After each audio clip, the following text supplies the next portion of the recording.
Baby girl, he is scrumptious. Hey y'all, it's your girl who swirls, KsC from Beyond Black and White, coming at you with an impromptu live hangout.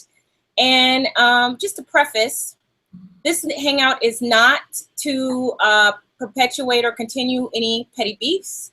This hangout is to address some specific issues that it seems that our audience and other Black women are really concerned about. We want to address those issues in a productive way.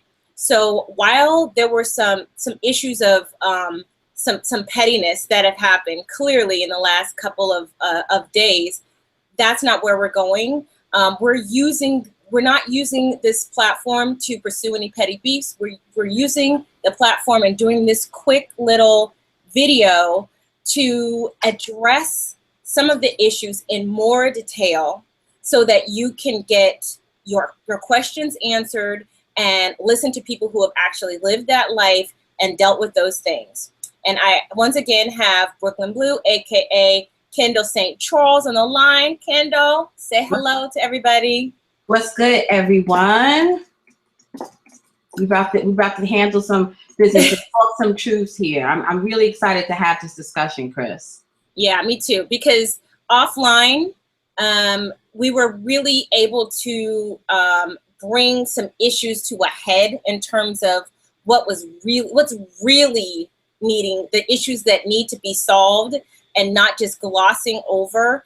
And we've got a surprise for you. We've got a surprise for you guys. But Breukelen, you take it over. You start the intro. All right, ladies. So as y'all know, there has been a little bit of a debate of some sorts taking place on social media the last couple of days between myself and Crystalline and popular YouTube content producer, Black woman YouTube content producer by the name of KsC. It's kind of evolved out of a response that we had to a video that she had done a couple of days ago about being the fully Black mother of mixed race children, in particular daughters, and the problems that the concerns that particularly dark-skinned Black women have about that, about all of the issues, the social, political, cultural, racial issues that are in play for you as a dark-skinned Black woman, or just a Black presenting Black woman, when you were thinking about possibly broadening your horizons to include non-Black men, and in particular, white men. And what it will be like to be the mother and having to navigate motherhood as a darker skinned or Black woman when you have mixed race daughters who traditionally and historically whose archetype has been elevated and privileged over your own. Right. And so she did a video about that, and we responded. And so she has now responded. Right. We knew that was, and just you guys to preface, I know you got your popcorn out, but this is part of a larger issue that we want to address. It's really kind of a shame that it has come to this, because there's a lot of characteristics that the He-Man Black women haters, like I mean, this kind of behavior is the kind of stuff that they love, right? Yeah. And they love to see us going back and forth, and everybody's trying to feed off of everybody. Listen, this is not what this is about. I want to get to it so we can talk about what we want to talk about, and then make our little juicy announcement. So we want to just touch on a couple of points that were made in this latest response video, and we want to clarify those points, not necessarily just to address KsC and the things that she has said on a personal level, but to talk about these bigger issues that are at play here, and really why we're here, why Crystalline does what she does, why I do what I do, and why so many of the other Black women who come to YouTube and other platforms of social media trying to help Black women empower themselves to find their power and their strength. it's not just about colorism, and it's not just about being the mothers of mixed race children versus fully Black children, marrying white versus Black or not at all. It's really, these are smaller issues of the bigger issues that cause us to be here. And let's talk about that first thing, why we are here. One of the things that has been said, not just from KsC in this last video, but we both heard it before, is that, you know, we are old bitter Bettys, and the reason why we come online is just to express our bitterness as Black men and at life. And lack of success in life. Our lack of success in life and our poor choices that we made. And so because we're so disgruntled, we have nothing better to do with our times but to sit online all day talking about Black males. And so this is not something that either one of us have not heard before. We have both heard these things before, and then of course it was stated again in this response video. And I think that this is a bigger issue. Remember, let's talk about the bigger issues here. I've spoken to this one particular issue many times on my platform. Those of you who are followers of mine will know that I do this. It's a bigger issue. This is the issue of wisdom and the kind of historic battle between the maiden archetype, the young woman archetype, and the crone, the older, wiser woman archetype. And this has been an ongoing thing for a very long time. And when I was a maiden, I didn't understand. I thought as a maiden do. And now that I'm older, I see the world very differently. And what was suggested in that response to us, which has been suggested about us before, not just here, is that we are just old, washed up, bitter chicks who are motivated by our disappointment in our own lives and our disappointment in our own choices. Jealous. And we're jealous of this, and that we couldn't get a Black man. Yeah, I couldn't get a Black man. You got all the Black men. You're successful. You can be arrogant. You guys, my life. I'm just like, honey. I mean, the last man that I've been able to get was my baby daddy. I mean, because I'm so upset about that and so torn apart. This is why I come to the public sphere to share my wisdom, is because I'm bitter. I'm just so angry about Black men because I wasn't cute enough or whatever to get one. And this is that thing that young women always do to older women. You just jealous, you mad because your life didn't turn out the way you hoped, and so you know, but I'm not you, and so therefore I'm going to do it so differently. I thought that same thing too, and I'm sure Crystal and you did the same thing too. So this issue of since the topic of shaming was brought up, age shaming, ageism, older and more mature, that we just worn out and washed out, and it's so ridiculous to suggest that. I mean, look at Crystalline, and anybody who would suggest that Crystalline is a washed out, aged out chick who's just bitter. Crystalline at 44 years old, 44 next month. Well, this month looks on the better 17th. Than some women of all races in their 20s. So let's not play this fucking game. And although I have not revealed myself to the public anytime lately, those of you who have been following me for a long time before I was doing this work know exactly what I look like. You know, in my 20s and in my 30s, I was scouted on the streets of New York City by major modeling agencies 3 times, twice by Elite and once by Ford. So for anyone to suggest that all of this is coming out of some personal angst because I wasn't chosen by a Black male really is reaching. It's really looking for a distraction, a deflection from the topics at hand. So we just wanted to put that to rest. And this is coming from a person who, you know, has not shown their face, and when they showed their face, was fighting to get those photos taken down. So I'm just saying, I'm out here every day showing my face. I'm out here every day. You can call me shiny if you want to. Some KsC followers are in the comment section calling me Crisco Cares, and honey, I love my oily skin. It's my oily skin that allows my face to look the way it looks. Yes, it does. Honey, I have worked too hard to know how beautiful I am for you to ever come at me and make me feel less than. Honey, I know I'm a 10. In fact, I'm a 20 because I'm smart and I'm cute. So there's nothing and I'm mature enough to know how to work that to my advantage. Right. So enough with that. Let's just stop being petty in that way. Right. And, you know, I haven't revealed myself to the public. I mean, y'all seen a little glimpse of me on my Well, I've seen you on my Facebook page. You know, I have a picture of myself. It's not, it's kind of an artistic rendition of myself, but be clear, inability to attract and magnetize to ourselves a black male was not the issue in the way that it's being presented. And so that kind of hitting below the belt stuff, it's all good. And the arrogance of it. I'm sorry. That's what we're going to talk about right now. The arrogance of the youthful maiden, the arrogant, ignorant maiden archetype who thinks she knows and thinks she's in a position to come for the older women who have lived and are sharing their truth in order to help the ones coming behind them. And this is another point that was made that we wanted to talk about, that it was suggested and has been suggested before, not just on this platform, in this situation, but other times, that we should just move on, and that why are you even here? I don't want to be you at your age. When I'm your age, I don't want to be sitting on social media, you know, talking about black men all day. First of all, this is part of the reason why black women stay losing, is because we think small. Black people think small. It's so unfortunate, because anybody who would think that me and Crystalline are sitting online all day, in quotes, in our 40s, for our health is out of their damn mind.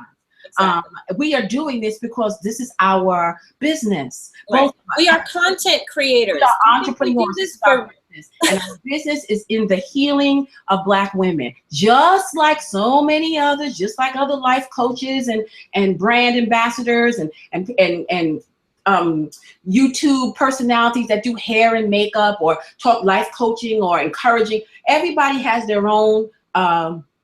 Everybody has their own gifts, and we present our gifts to the world, and we use social media as the vehicle the same way everybody else is doing. Exactly. So the fact that we use our unique experiences, and our experiences that have become gifts because we've been able to tap into that. And quiet is kept.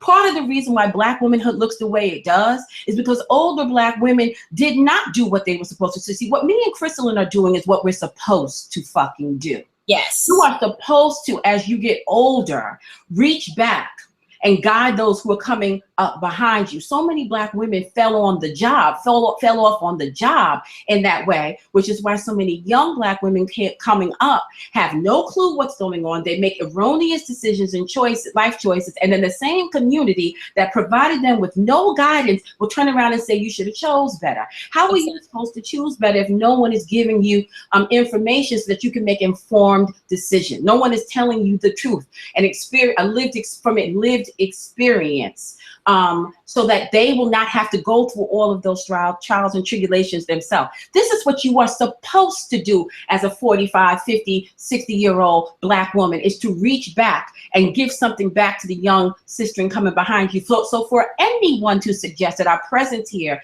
is not only inappropriate, but unwanted, once again, when you don't know, you don't know. So you speak in ignorance. Crystalline and I have more right to be here than anybody else, than the He-Man Black Woman Haters Club, than all of the natural hair chicks and the makeup chicks. Everybody play their role, but be clear. The reason why black womanhood looks the way it is, and everybody keeps imploring us to choose better, but nobody wants to admit that nobody's teaching us how. Nobody's coming through and showing us a different way. Well, guess what? We have picked up the reins, and we are honoring that responsibility as emerging crone women. Just because we don't look like crones doesn't mean that we are not emerging wise women. So for anyone to suggest that our presence here is simply killing time because we have nothing else to do, shows that they really don't understand at the level that they need to be giving life counsel and advice to women. There are levels to this shit. Yes, and we're going to talk about that in a minute. The other thing we wanted to talk about was this, and this is really the crux of everything. what has been said is that those of us who are swirlers, and it's so interesting, swirlers, all of a sudden swirlers become a 4-letter word. Right. Now it's demonized. Right. When black men were doing it, it was no problem. But all of a sudden, since black women are doing it, now they're seeing us in commercials with the white man. Now everybody's so concerned that swirler becomes a new word for fuck or kill or murder or rape or eugenics. When the black man was doing it, it was all about, you know, chasing the rainbow. But now all of a sudden it's a problem. But one of the things that is said is that, you know, we need to just move on. We're not divested. We're still talking about this stuff. So why?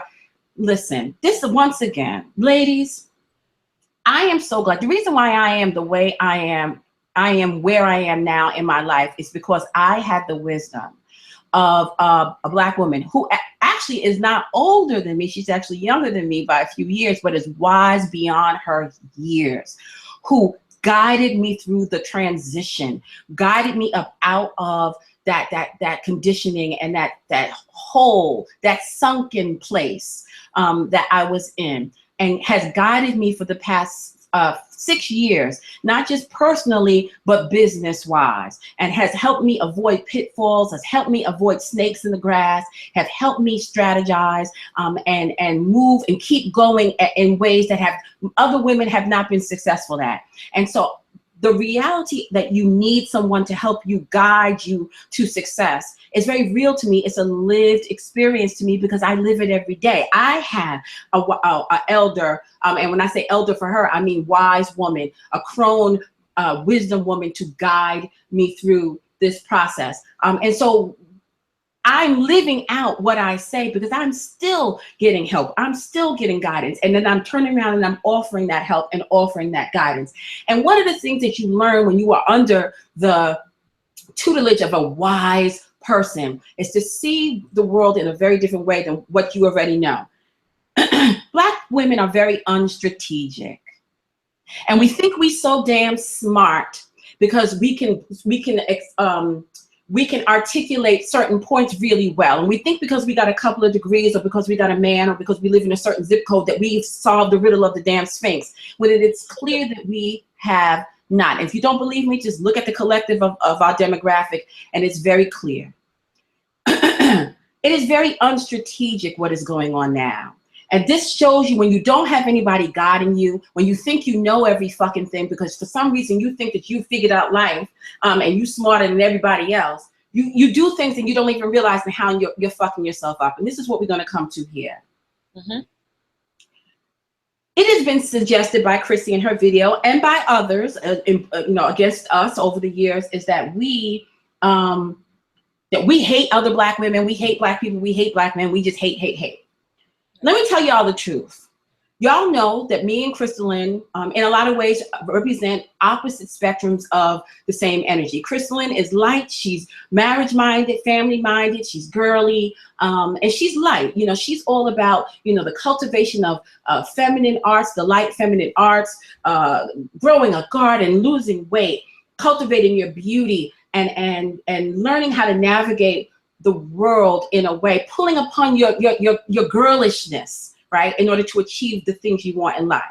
I, on the other hand, am a dark side worker. I'm a shadow worker. I'm about the lover archetype, the whore archetype, standing in your power, not submitting, being the first cause, having the final say, and walking in your raw sexuality, walking in your femininity in a way that you don't need to follow. You don't need a cohort. You don't need a consort. You can stand alone.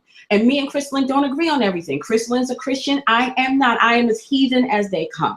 There are many areas in which Crystalline and I differ. But let me tell you strategy. And this is why certain people don't get it, whereas others do. And this is where wisdom comes in. Throughout all of the time that I have been with my platform since I launched in 2013, I have supported, but prior to that, I supported a lot of black women who run in the same circles, the BWE, the goddess circles, the dating relationship circles, the sovereignty circles, all of these circles, feminism, womanism. Crystalline was the only one when I launched my platform who showed me any support and any respect. despite our differences, despite the fact that we had an argument here or two, and, you know, we had, you know, stormed off and stopped speaking to each other for a few minutes and whatever. Despite that, what we had in common, she recognized in me that ultimately I want what's best for Black women just like she does. She believed that I really wanted that. And despite the fact that we didn't agree on everything and that we are really opposite manifestations, she had my back. And she was telling me, listen, lady, the moment you decide that you want to do something, let me know. I will host you on my platform. I will show you some respect. And I will encourage my followers to listen to you because you have a voice that is necessary. She didn't focus on why we were different. She didn't focus on the fact that, you know, I say things that make her a little uncomfortable and she says things that I think are, you know, very light workerish. She didn't focus on that. She focused on the fact that ultimately she knows and believes that I care about Black women and Black girlhood and that I have the best interest in mind for that. And so she built an alliance with me. It was informal at first. It was just offering words of support, offering her platform to me and offering me encouragement. And it became more formal when some other shit dropped in with the Veganator and I came in, I said, let me show her some support. Yep. And show you how unstrategic some of us are and why they need to sit down and listen to the grown fucking women speak is this. KsC has a platform that is dedicated to fighting colorism and propelling dark-skinned Black women. An issue that is very, very close to both me and Crystalline's heart. I am not a dark-skinned woman, but I very much, anybody who's close to me will tell you I have always, always, always, always venerated the dark-skinned Black woman to the point where I've had to have personal friends of mine tell me, you talk like you a dark-skinned chick yourself, like Ken, you're not dark-skinned. I'm like, yes, I am. I was concerned about these dark-skinned woman issues, these colorism issues 25, 30 years ago. And before it was a thing to talk about, before it was safe to talk about, before it was okay to talk about, before it was made okay to talk about by women like me, women in the BWE, women in other circles who took the hits so that Johnny come latelys can come along now and jump on the bandwagon. But that's neither here nor there. The fact of it is that we support the endeavors of KsC when it comes to the colorism thing. And if KsC were more strategic and thought like she should be thinking, instead of sending barbs towards us for the past year in her videos and thinks that nobody's supposed to notice the barbs. I'm not really about that one-sided loyalty thing. And well, just because, you know, like not like those sovereign chicks and not like the girl who swirls, all of that nice, nasty with shit. Such contempt. Right? And being nice, nasty, and passive aggressive in her videos, making snide remarks. Had she not done that, had she recognized, you know what, I don't agree with everything those sisters say, but they are about Black women, regardless if we're about Black men too. They are about Black women. She would have realized that's a possible alliance. Absolutely. That's a possible alliance. When it comes to my divine dark skin, when it comes to my colorism thing, that's a possible alliance. Let me reach out to them and see if they will be willing to host and facilitate and promote my venture tackling this issue of colorism, because I know that they care about Black women. And as a brown-skinned Black women themselves, they want, you know, what's good for Black women. But because she was so quick to come for us and paint us out as enemies because she's so busy trying to play neutral, she didn't recognize the potential to be greater, to spread the message farther, to do something bigger. So she didn't realize it, and she missed the opportunity. And Absolutely. This is what we're talking about. Right. This is why sometimes silly little girls need to sit down. And yeah, I'm calling her silly little girl. You know, she can call this old washed up hag, so we can call her silly little girl. Washed up baby mama. She had come to Crystal and said, listen, I'm going to do this event, this project for dark-skinned Black women, and would you be willing to help me? Chris, and this speaks to something else. What was the other thing that was said, Chris? That we were washed out, and that the reason why we haven't progressed really far is because we so busy hating Black men that our message doesn't gain traction. And I even saw some comments suggesting that we're just jealous of her because she's got so many followers. Again, here's the thing, but quickly. So let me just also bring it back to the fact that what you're saying is that she is demonizing the very people that could help her. Oh yeah, we can ready to come to that, girl. We can ready to come to that. And let me tell you about this platform, the platform that I have, the platform that you say is not growing. YouTube is only one small part of it, honey. Like when the big advertising kerfuffle and debacle happened, it hurt everybody, yes. But I am diversified. First of all, my blog reaches over 200,000 people. Beyond Black White reaches over 200,000 people a month. I am the brand ambassador for Interracial Dating Central. Every week I'm on their Facebook page of 1.8 million.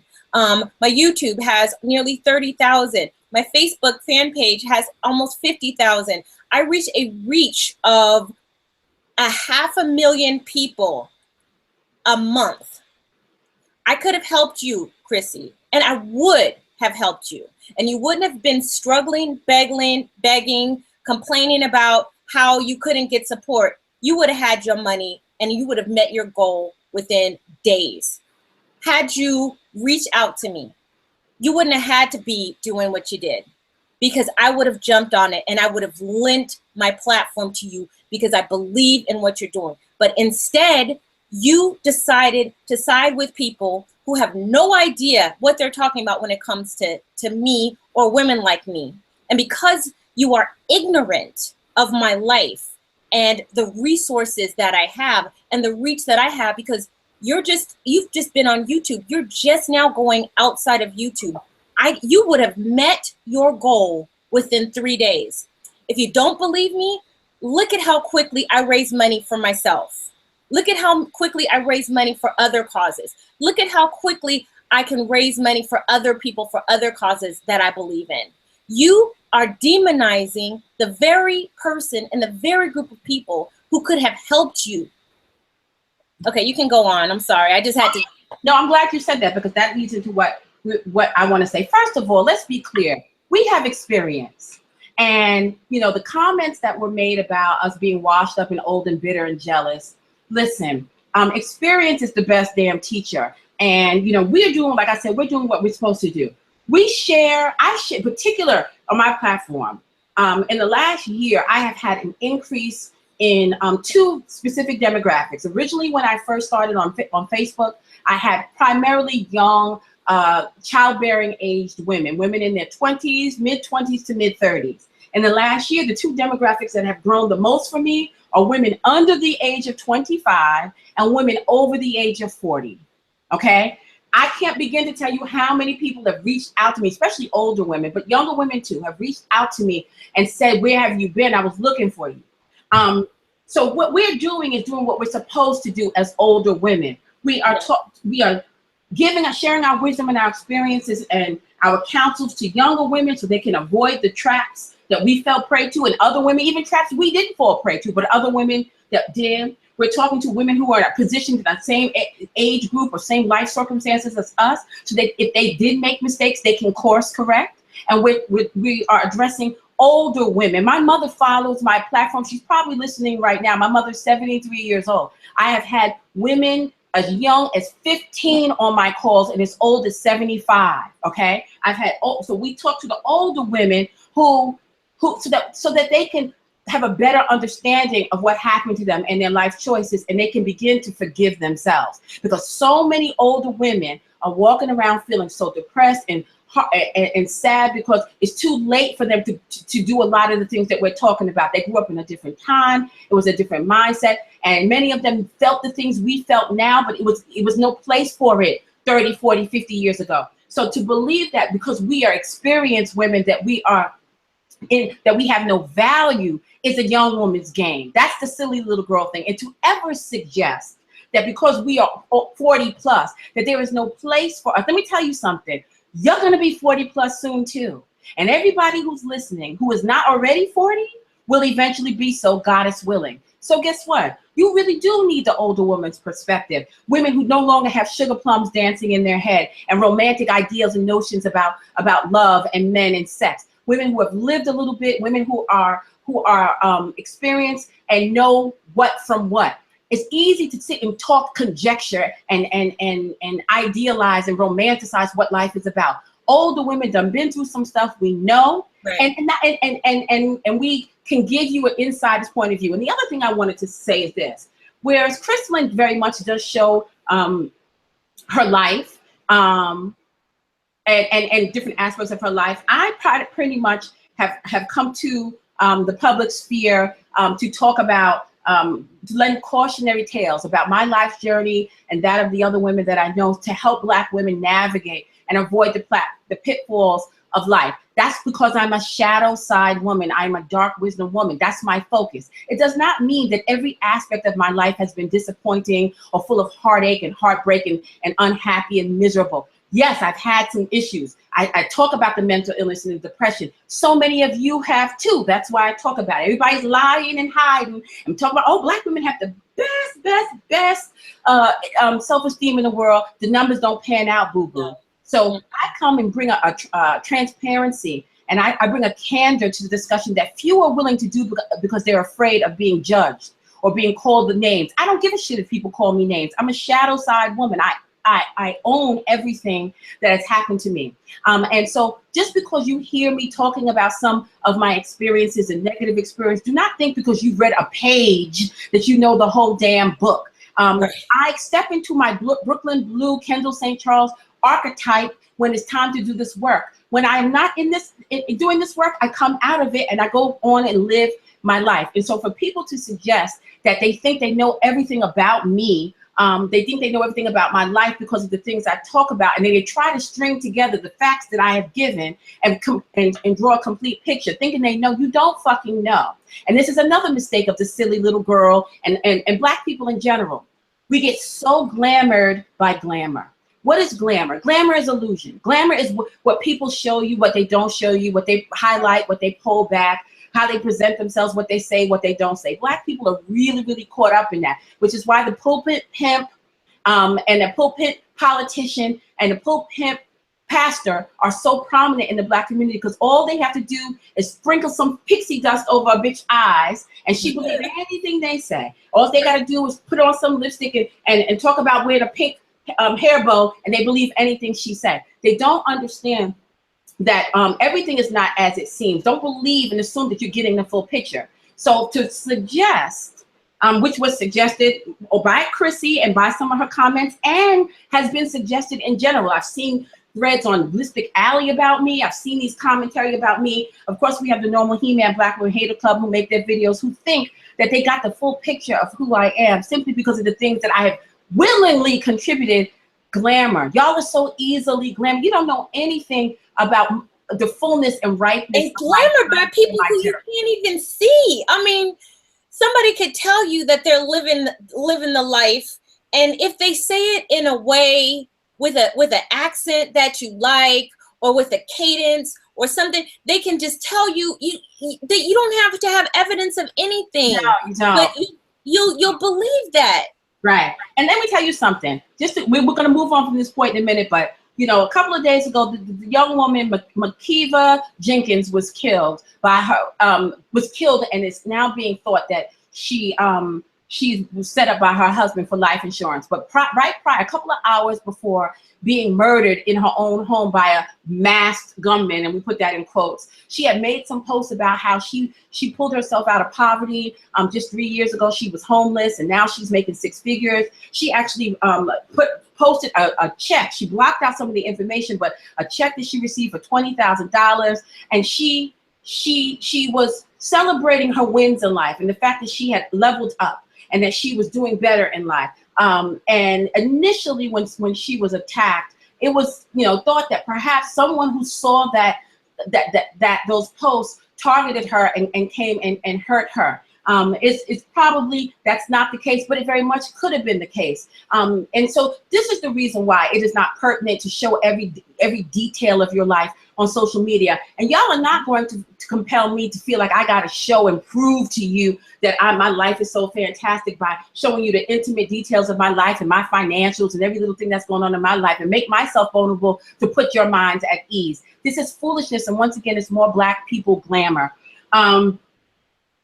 Reaching back to help those who are coming behind us is a part of what an honorable woman does, an honorable older woman does. And me and Crystal have both made it our life works to do so. So any person who suggests that something is wrong with that, or that we just some bitter old hags, is showing their immaturity, their insensitivity, and their ignorance. And I'm calling bullshit on it today. Demonizing those who could have positively helped you is not a strategic move. Thankfully, I have had guidance in my life, someone to teach me strategy, someone to make me understand the bigger things that I didn't know because I didn't rock in certain ecosystems, or didn't have access to certain information or certain social mores. I've had someone who can guide me. And so therefore, I have a bigger understanding of these things. Moving very unstrategically, creating enemies when they need not be, alienating yourself from potential allies. This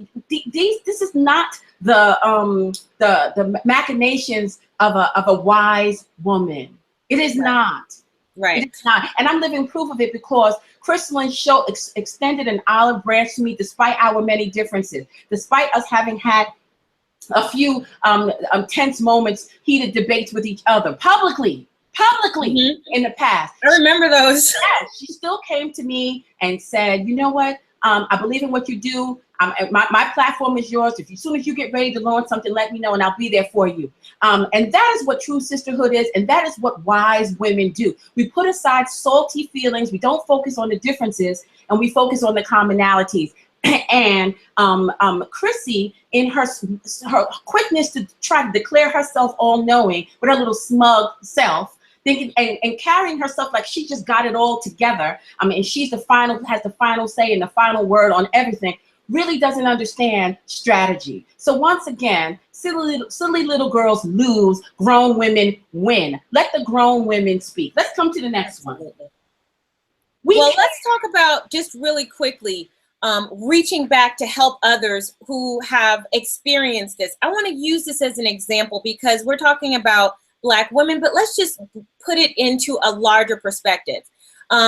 Women or people who have experienced abuse in their lives. We're talking about people who have had horrible things happen. And let's parallel that with the abuse that even KsC acknowledges that's happening in the Black community. Think about the abuser. The abuser does not want the abused to divest. The abuser does not want the person who they are using as a punching bag to move away to get any perspective. Because if they move away and get perspective, they can see even how much more fucked up the things are. If you talked about in terms of Black women like myself, like Breukelen Bleu, who have divested from that hamster wheel, that running to try to please a dysfunctional community, it's a similar situation. Once you are able to separate yourself from the toxicity, then you are able to have some perspective. And while you are healing, and when you are able to process that new perspective, once you have reached, you can then, you're also often motivated to reach back and help other people. Why? Because you don't want them to be abused either. What if people said that victims of abuse should never talk about their abuse, that they should just heal and move on quietly and go about their business and never speak on that issue again, because after all, they're not being abused anymore. What right do you have to talk about? I mean, do you see how silly that is?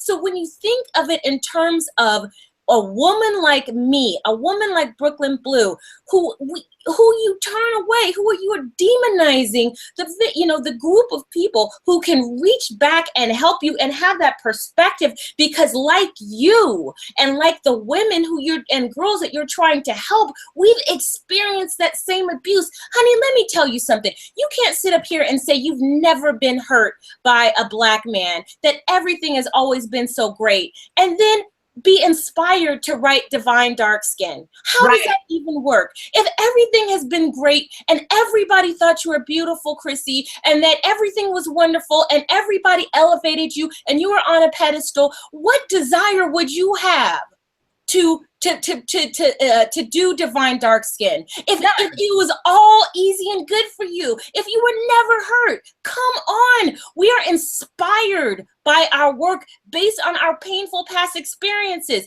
Don't say in one hand that you have never been hurt, that everything's been great, and then have this mission that you want to complete. That mission comes out of hurt. You are making a difference and you're helping people, but don't even think for 1 second that I believe that this is not inspired by your own hurt, honey. And that's okay. That's okay. I'm just gonna say the thing that's not supposed to be said. I'm just gonna fucking say it.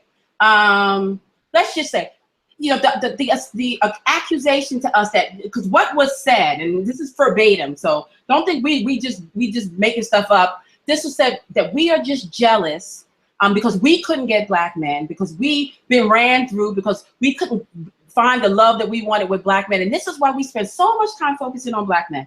And that our platforms are born out of personal pain and issues that we just need to get offline and seek therapy for. This, in essence, is what was suggested. But I would suggest this. I am a single baby mama. I am the single black mother of a black male child. Breukelen was the single black mother of a dark-skinned black girl child, and then became a wedded mother of interracial children, of both genders. And so our experiences and our wisdom are born out of that. To suggest that we don't have the right to share that because somehow we're so jaded and so jacked up, and that we're so jaded and bitter that any advice or counsel we get will be filled with that jade and that bitterness, when your ass,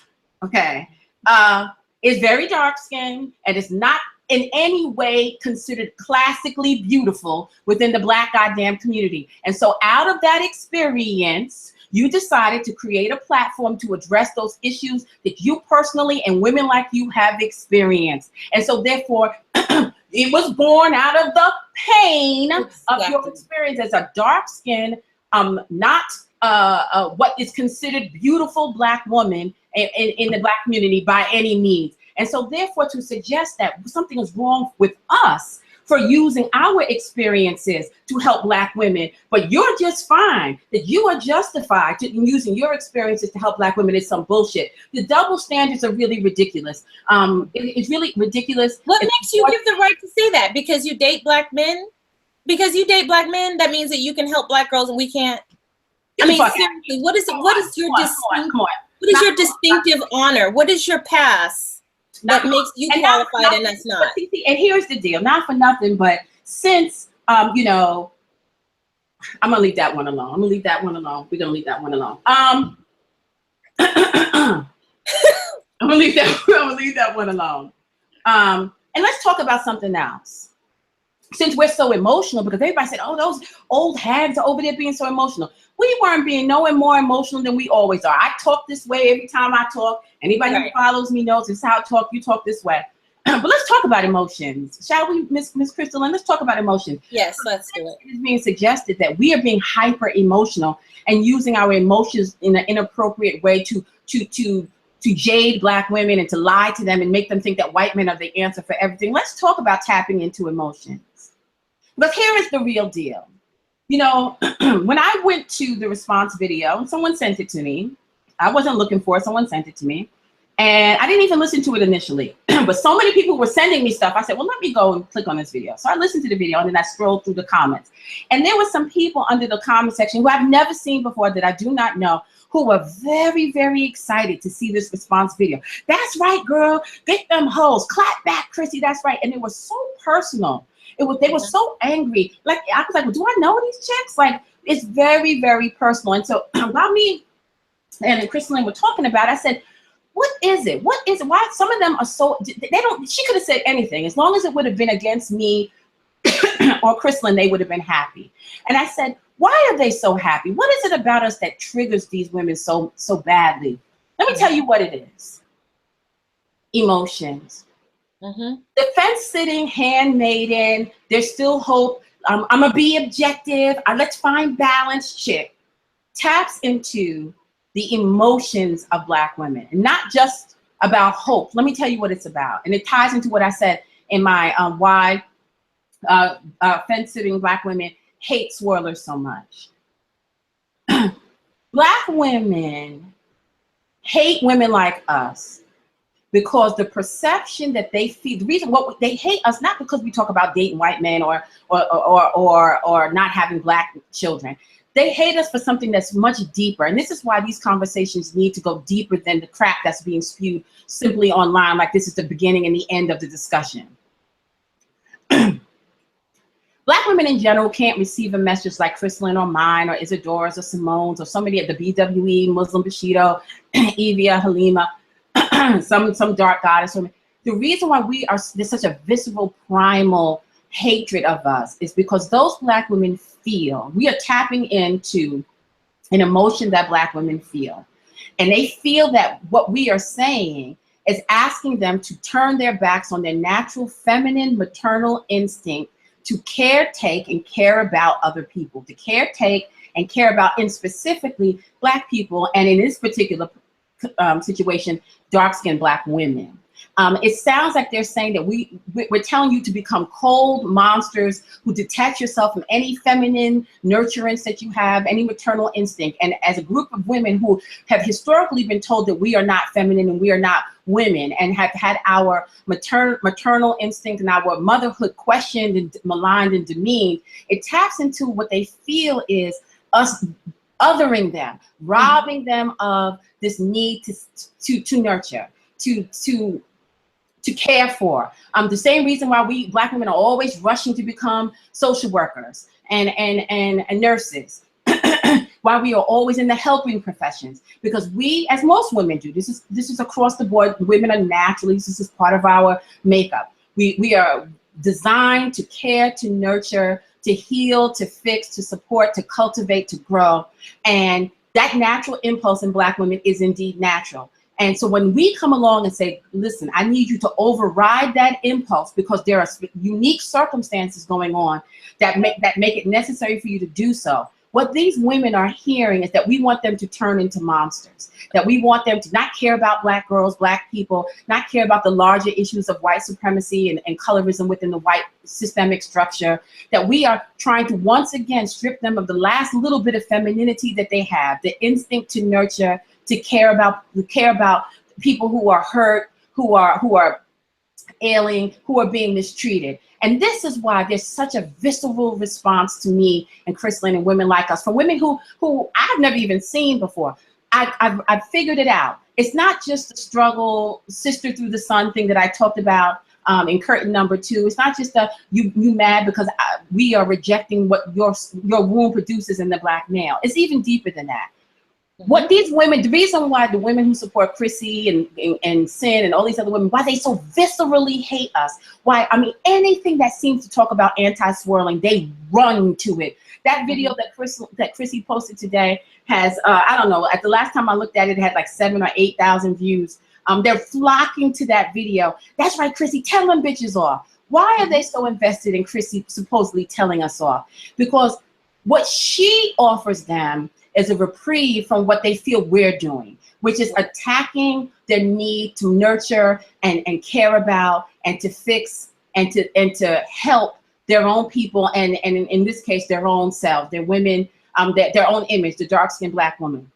And they can't reconcile with that. What they think we're telling them to do is to be cold and to turn their backs on their own image and their own people. And once again, someone is demanding that Black women be less feminine, be less maternal, that we just become some hard, that our masculinization become complete, and that we just really become men at this point. And this is why, ladies, this is why these things are so much deeper and bigger than just colorism and white supremacy and whether or not you're gonna have a mixed race child. There's a lot of internal stuff going on with us as Black women that needs to be sussed out. The reason why there's so much pushback to women like me and women like Crystalline is because Black women feel like we are telling them to walk away from their natural instinct to care about their own people and to care about their own image. That's not what we're saying in totality, but that's what they believe. And it's a primal reaction. It's a primal anger. You're trying to make me a man. You're trying to make me cold. You're trying to make me unfeeling. So you're saying if I see a helpless child on the street, I should just step over them because I'm a dark wisdom bitch? What kind of thinking is that? This is what they think, and women like KsC, in her objectivity, in quotes, taps into that emotion. So while she's sitting there talking about how we are hyper emotional, I would need for everybody to take a step back and look at the way she uses emotion to play into the fears that Black women already have, the fears that we have that someone once again is stripping us of our womanity, our femininity, who telling us that we can't be women like other women are, that we can't care about our own people, we can't want to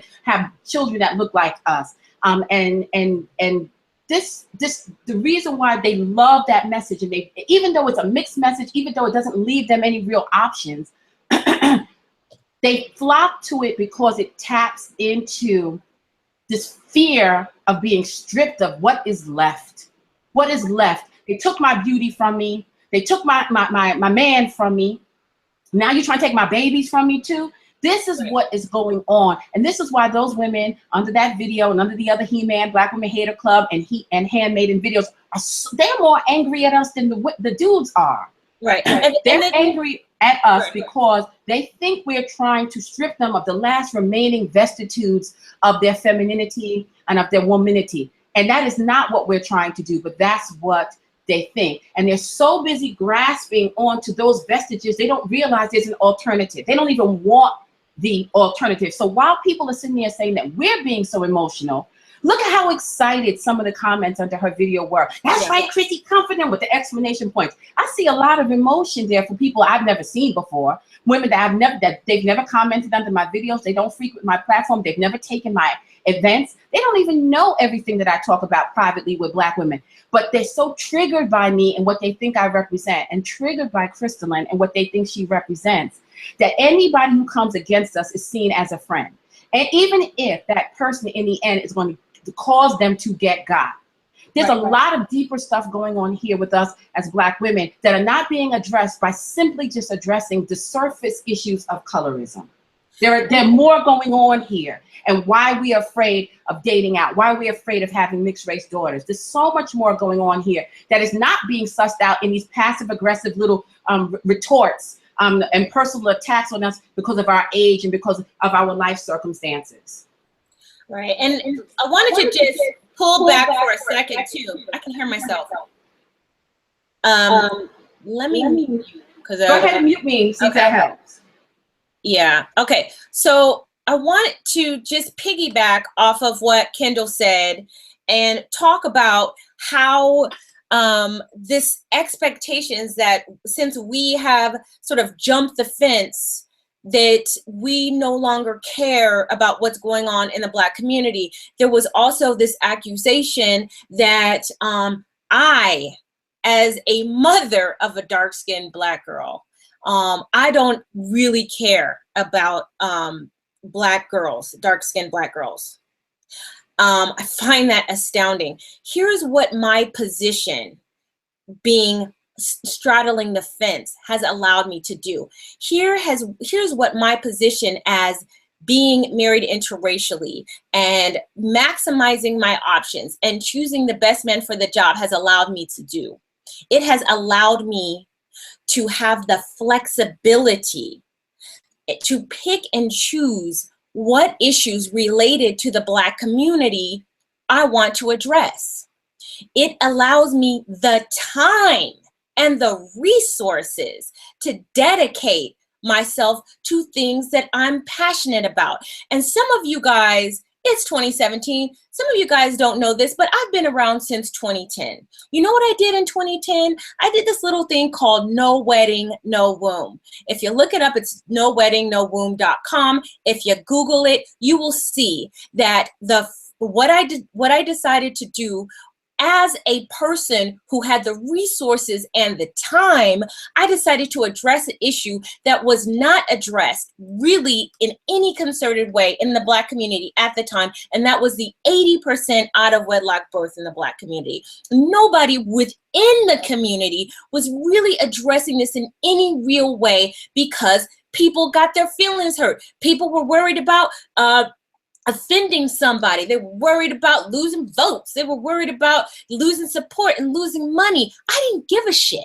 I was like, you know what? This is an issue. This is something we need to talk about. I rallied people who liked me. I rallied people who didn't like me. And what I did was got all those people together to blog for one day, 100 bloggers to blog about their experiences in a single parent household, fractured families, how it affected them. I talked to mothers who had these experiences, who blogged. I had sons and daughters who experienced these issues all together. And you know what happened?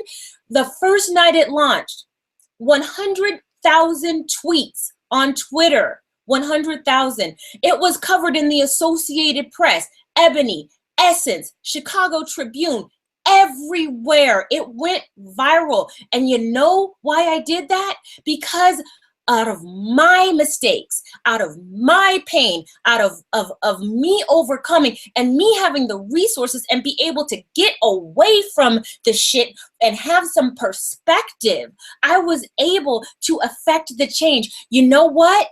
I know that what I did and what the people who worked with me did made a difference. I know we prevented legions of girls, particularly dark-skinned Black girls, because let's talk about this for a second. Who do you think is the most impacted by the out-of-wedlock rate in the Black community? I mean, there's not really statistical data that I can point to, but you said yourself, Chrissy said herself, that there's a light-skinned girl privilege, that light-skinned girls get more jobs, they get married quicker. Yes, okay, you want to go off of that too, but when we're talking about the victims of an issue related to violence and murder and lack of financial resources and perpetual poverty, who do you think in the Black community is suffering the most from that? Dark-skinned Black girls and women. And you know what? I put my mouth on the line, literally my life on the line. I was getting death threats for saying what I said. But you know what? Had I been embroiled into the community, I would have been shunned and scared into silence. I would have never done what I did, but because I was able to separate myself and gain some perspective and have the resources and the time to give back to the issues that were important to me, I was able to do that. So what have you done? What have you done to affect literally millions of people? So don't sit up here and tell me that I've jumped the fence, that I don't care about Black girls and women, that I have done nothing but move on with my life but continue to be bitter about Black men. Don't sit up here and tell me that. You know nothing. You know nothing. Okay, and now I'm going to take you off because I think I had all I needed to say right there. Kendall, you're going to have to unmute yourself, hon.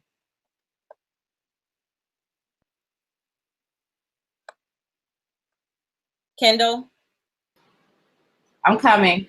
Okay. Can you hear me? Yeah, I can hear you. Okay, yeah, I think that's another misnomer and this is part of that thing of the nurturing maternal instinct being turned inside out, and why these women are so angry with us, because they think we're trying to pull them away from that natural instinct to protect and nurture and cultivate. There is this belief that the only way you can affect change for Black people is to be sitting in the muck with Black people, and that is not true. Matter of fact, it's actually quite the opposite, because I can tell you this as a person who lives in the hood with lots of Black women who are in the muck and being Black and having Black babies. They don't have the time, the energy, the resources, the wherewithal, the education, the know-how, the intellectual capacity, or any of that to affect any real change. They're just on the hamster wheel. It is almost always the women who are have pulled out, right? Who have pulled out, like you said, gained perspective, got away from the abusive dynamic, who now see things as they are and can turn back and begin to help those who are left behind. And they think that what we're saying is that you come out and you don't give a shit. If we really believe that, if we really said that, I have said, be careful. My platform is a dark wisdom platform, so I don't suggest that you come out and immediately start trying to save everybody. I don't suggest that.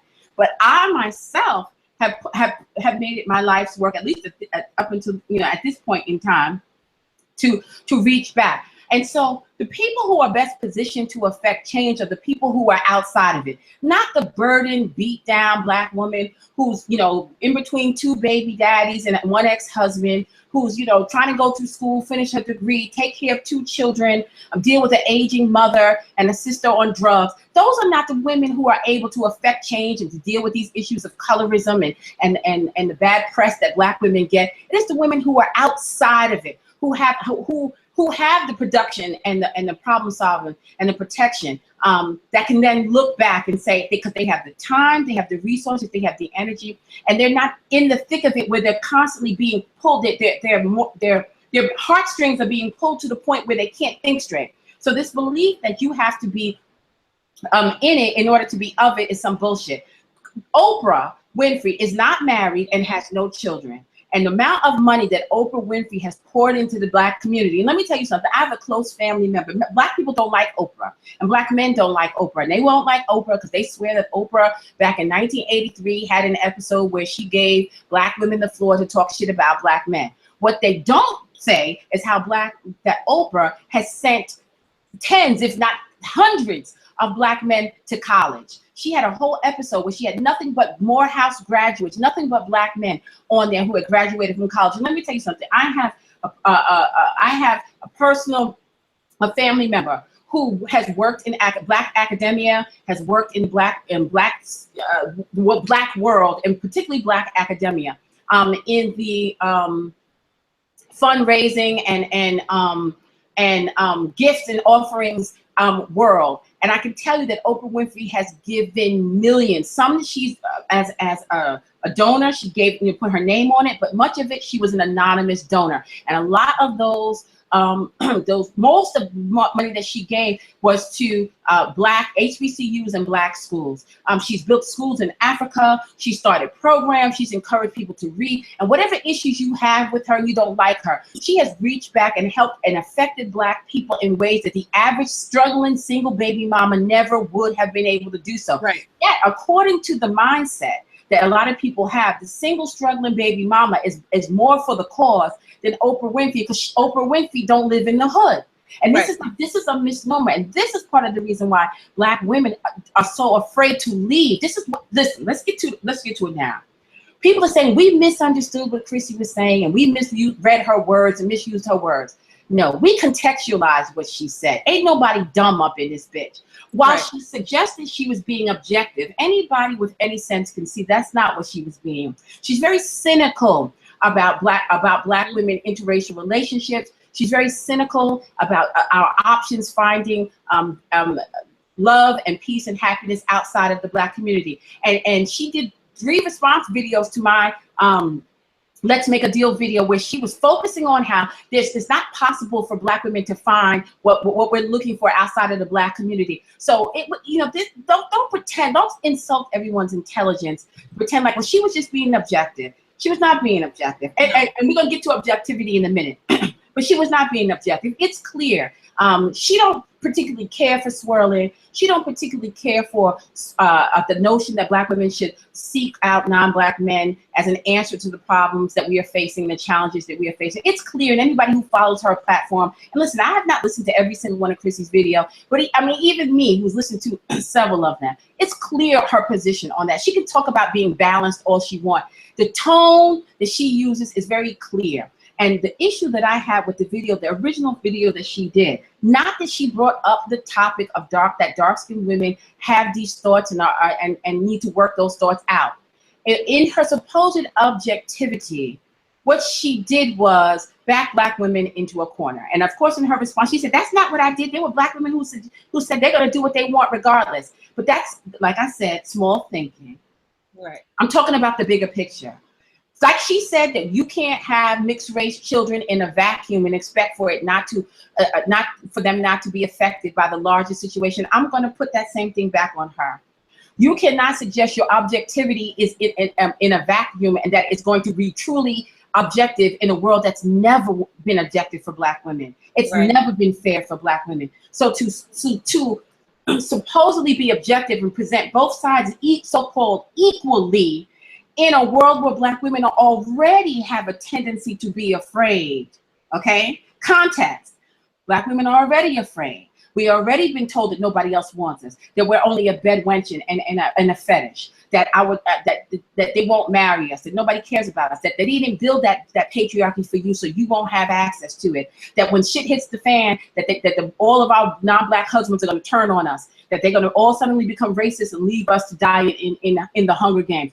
This is what Black women have been hearing for generations. Right. And now we're throwing in new take on be afraid. Be afraid. Be outsider. Yes, and it's now, fucked up here, but it's going to be even worse someplace else. Right. And now also add to it, your daughter that you birthed out of your own body is going to grow up to hate you, and she's going to be privileged over you, and you're going to quietly be seething and feel all of these horrible feelings and not know how to navigate the world as a Black woman because your child is not fully Black. So now we're adding to the fears. And while we can pretend that there was objectivity in the presentation, it really was not. It was not objective. It can't be objective in a world where the baseline is already one side. The baseline that Black women already experience and already fear is that we are going to be undermined by our life choices, that we are left behind. We're either going to be forced to struggle in the Black community and deal with dysfunctional Black relationships with Black males, or we're going to be forced to abandon and turn coat on our own people and our own image in order to save ourselves. This is what she presented, even though she didn't quite say it that way.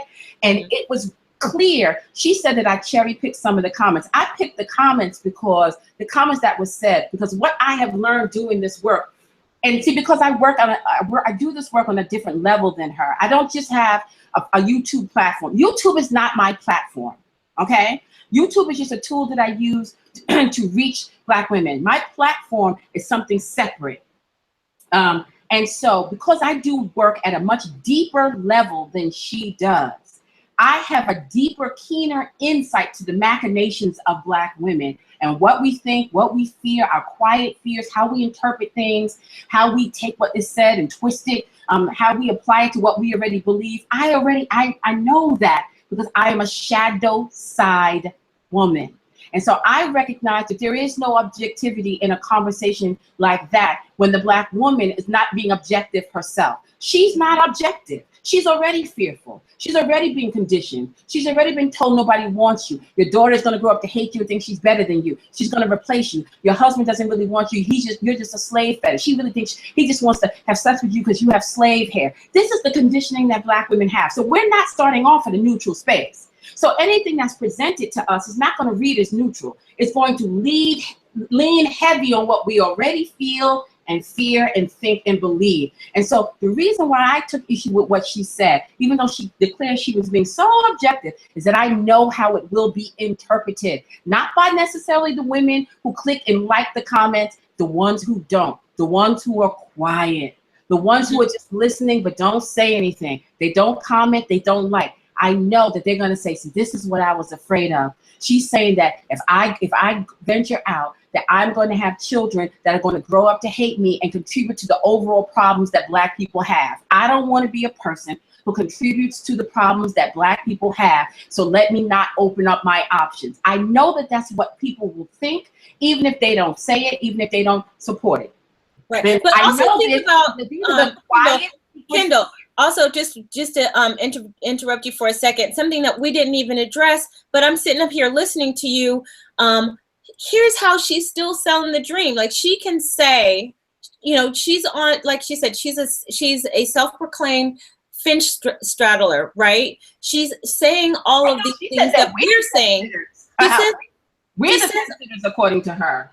Right. Well, she's, she acknowledges all of these issues that are going on in the Black community. So she has, there is that acknowledgement, but here's the thing, that why she symbolizes something that a lot of Black women are attracted to and attached to, is the fact that she's still with a Black man. Yes, and that's it.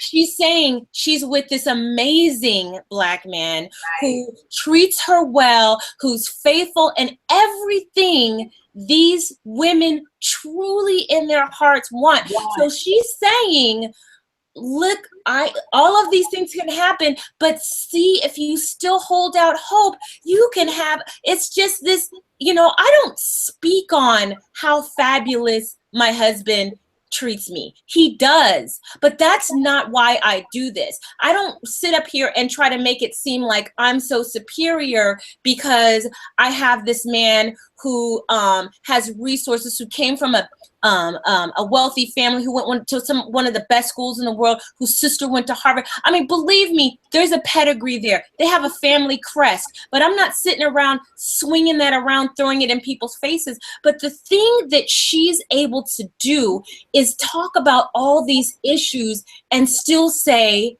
and symbolize the hope that Black women still have. She still symbolizes that hope because she's talking about, very arrogantly, by the way, how fabulous her life is with her Black man, to Black women who want to be able to tell their story about how jacked up it is, but still be, still have that hope of maybe that Black man is out there. And I'm not saying that he's not, but what I'm saying is that there's a symbolism there that they are attracted to.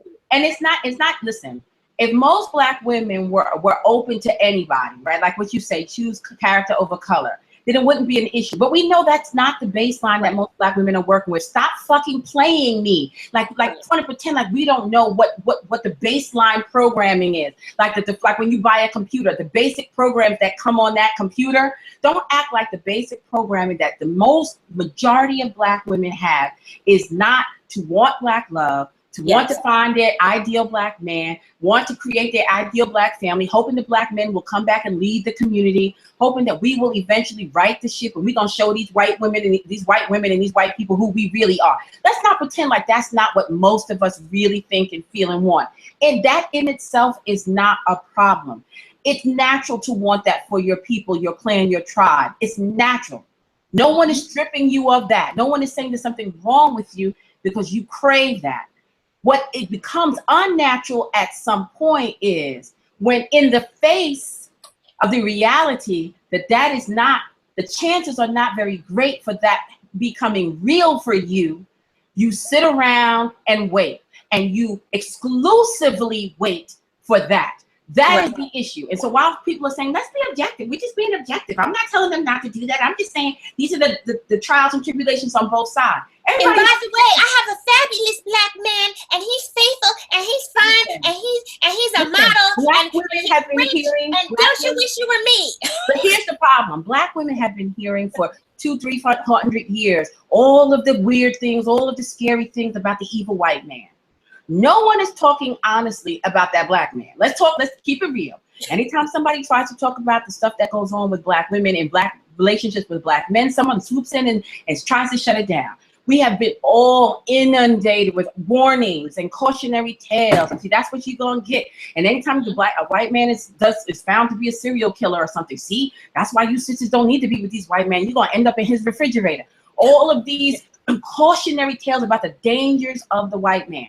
But as soon as someone tries to say, well, let's look at the dangers of dealing with that Black man. Oh no, sister, we can't talk about that. You trying to paint all the brothers in a bad light.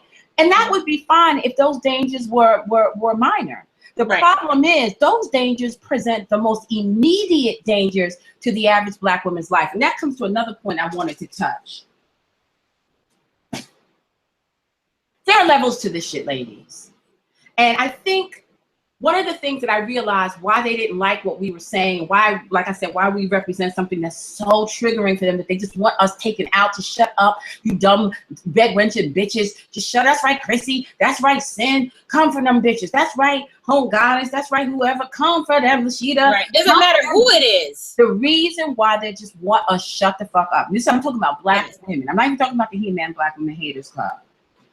It's because what they are afraid of is that what they don't want to accept is that there are levels to this shit. And so what she said in her video was that by escaping the colorism in the black world, by leaving Blackistan, choosing a non-black man, in particular a white man, having mixed children, and moving on, divesting, is not going to change the larger systemic colorism and white supremacy that white people have. And that's true, it's not.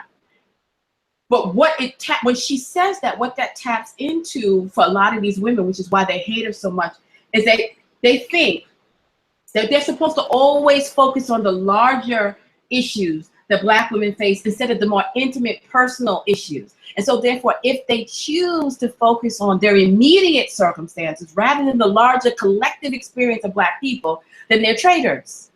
They're traitors and they're sellouts. And so if I find a way to navigate a world where an inner black world, which is my immediate world, where I am not chosen first by black males, where I'm shit on by black males, where I am made to feel unworthy, where I'm not offered commitment because of my skin color, and I choose to navigate that by leaving that immediate, intimate, personal reality and go outside that reality. And by doing so, I don't address the larger macrocosm issues of white supremacy and colorism, that I'm a sellout.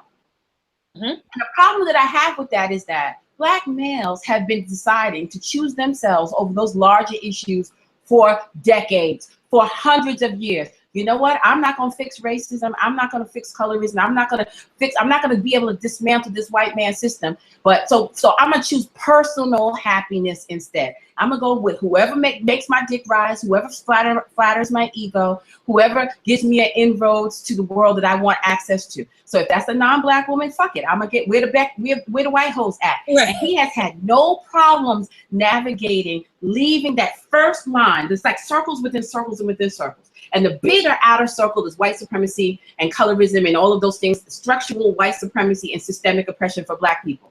The inner circles are the different layers that we experience, and the core circle would be black people and the stuff that we do as a result of it.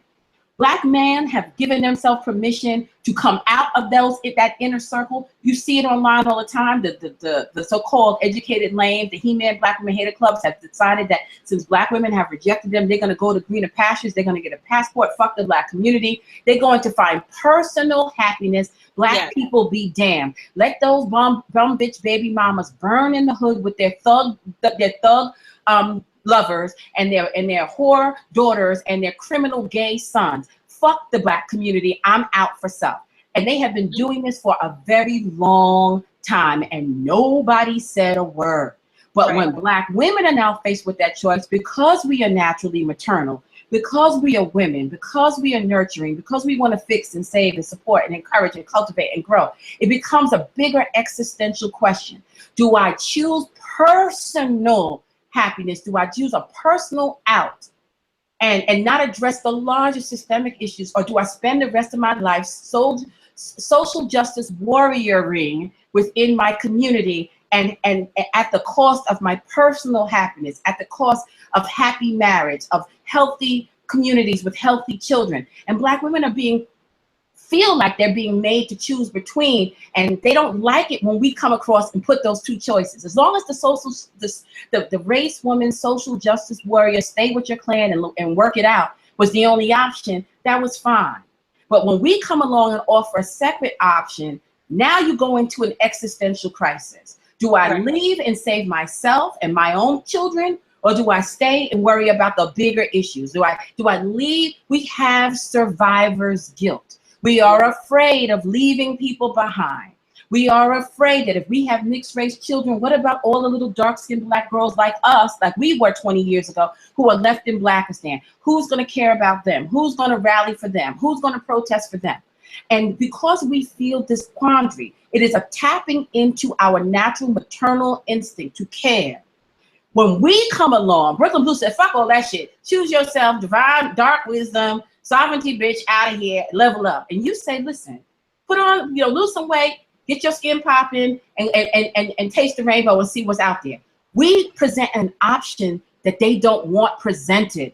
It's easy to make the choice when there's only one choice on the table. When someone comes along and says, actually, there's another option, and that option feels like treachery, it feels like betrayal, it feels like walking away from people who need you, walking away from your own image and likeness. The people who present that option become an enemy that trigger you, and you want them silenced. That is why so many Black people, and Black women in particular, hate you, hate me, hate all of us so-called swirlers, even though I'm not currently in a relationship. I'm an interracial relationship, but all of us so-called swirlers. This is why, because we present curtain number 2, and it's easy. What we create for these women is the paradox of choice. When you have a lot of choices, it becomes a conundrum. When there's only one choice in front of you, then it's easy, and then you live with that choice. But when someone says, actually, there was a second option, a third option, now you have to sit back and weigh the difference between the two, and you're so worried about what each one is going to cost you. When there's only one, you accept the cost and you keep it popping. Women like me present that second and third option for Black women, and this is why they're triggered. This is why they hate us so much. This is why that's right, Chrissy, tear those bitches a new one. Right. Even the though bloodlust. the bloodlust, even though that one option,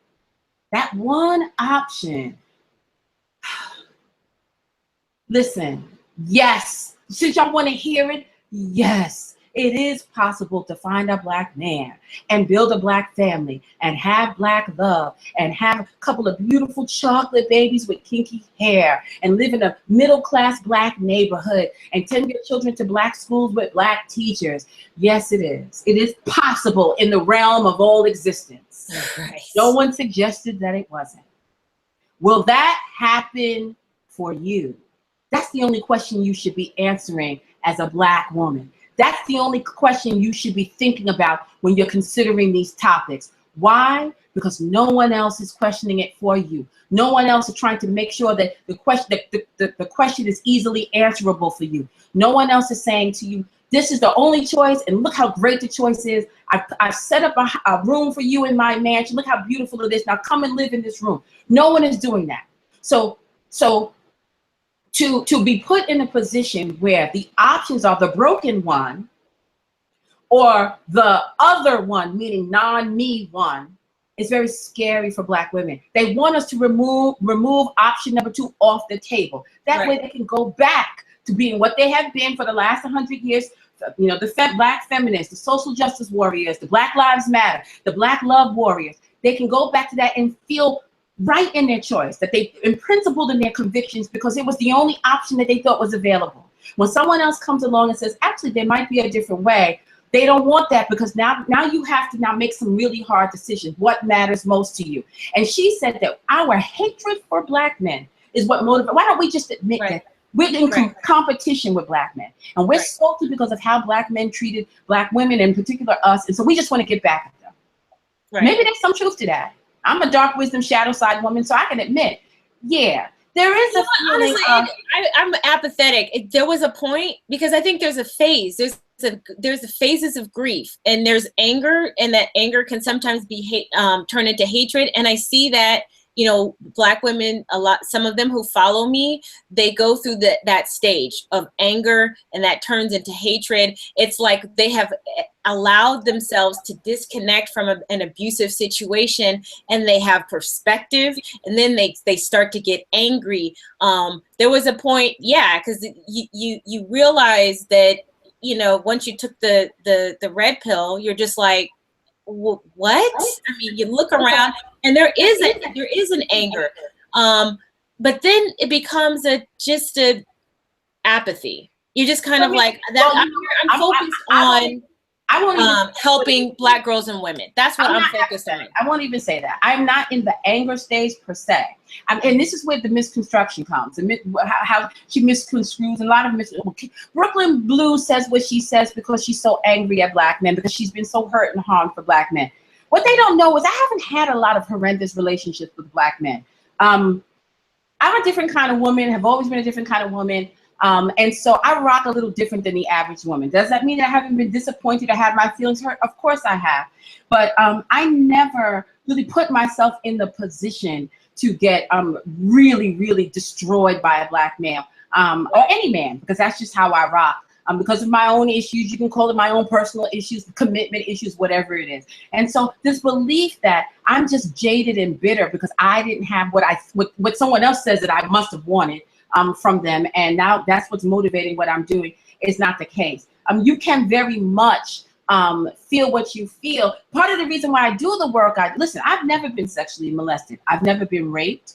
I've never experienced attempted rape. I have been hit before. I had one boyfriend that slapped me one time, and I slapped his ass back. I have never been hit. I have not been mistreated or tossed around or abused in some of the ways that I talk about on my platform. Just because I talk about it doesn't mean that I've experienced all of it.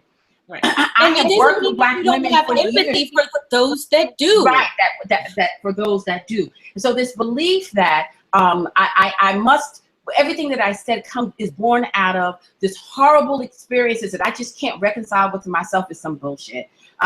Because that, like I said, am I to assume that divine dark skin and the colorism platform is born out of unreconciled issues with being a dark skinned woman who's not particularly considered attractive according to black people? Should I say that? People would say I'm being petty by suggesting that maybe it's because you weren't able to get what you wanted that you are so passionate about dark skin now.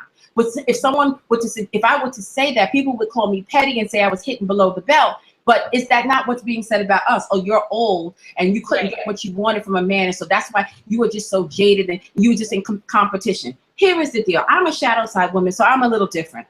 I have gone through my stages of grief, and I'm no longer in personal anger.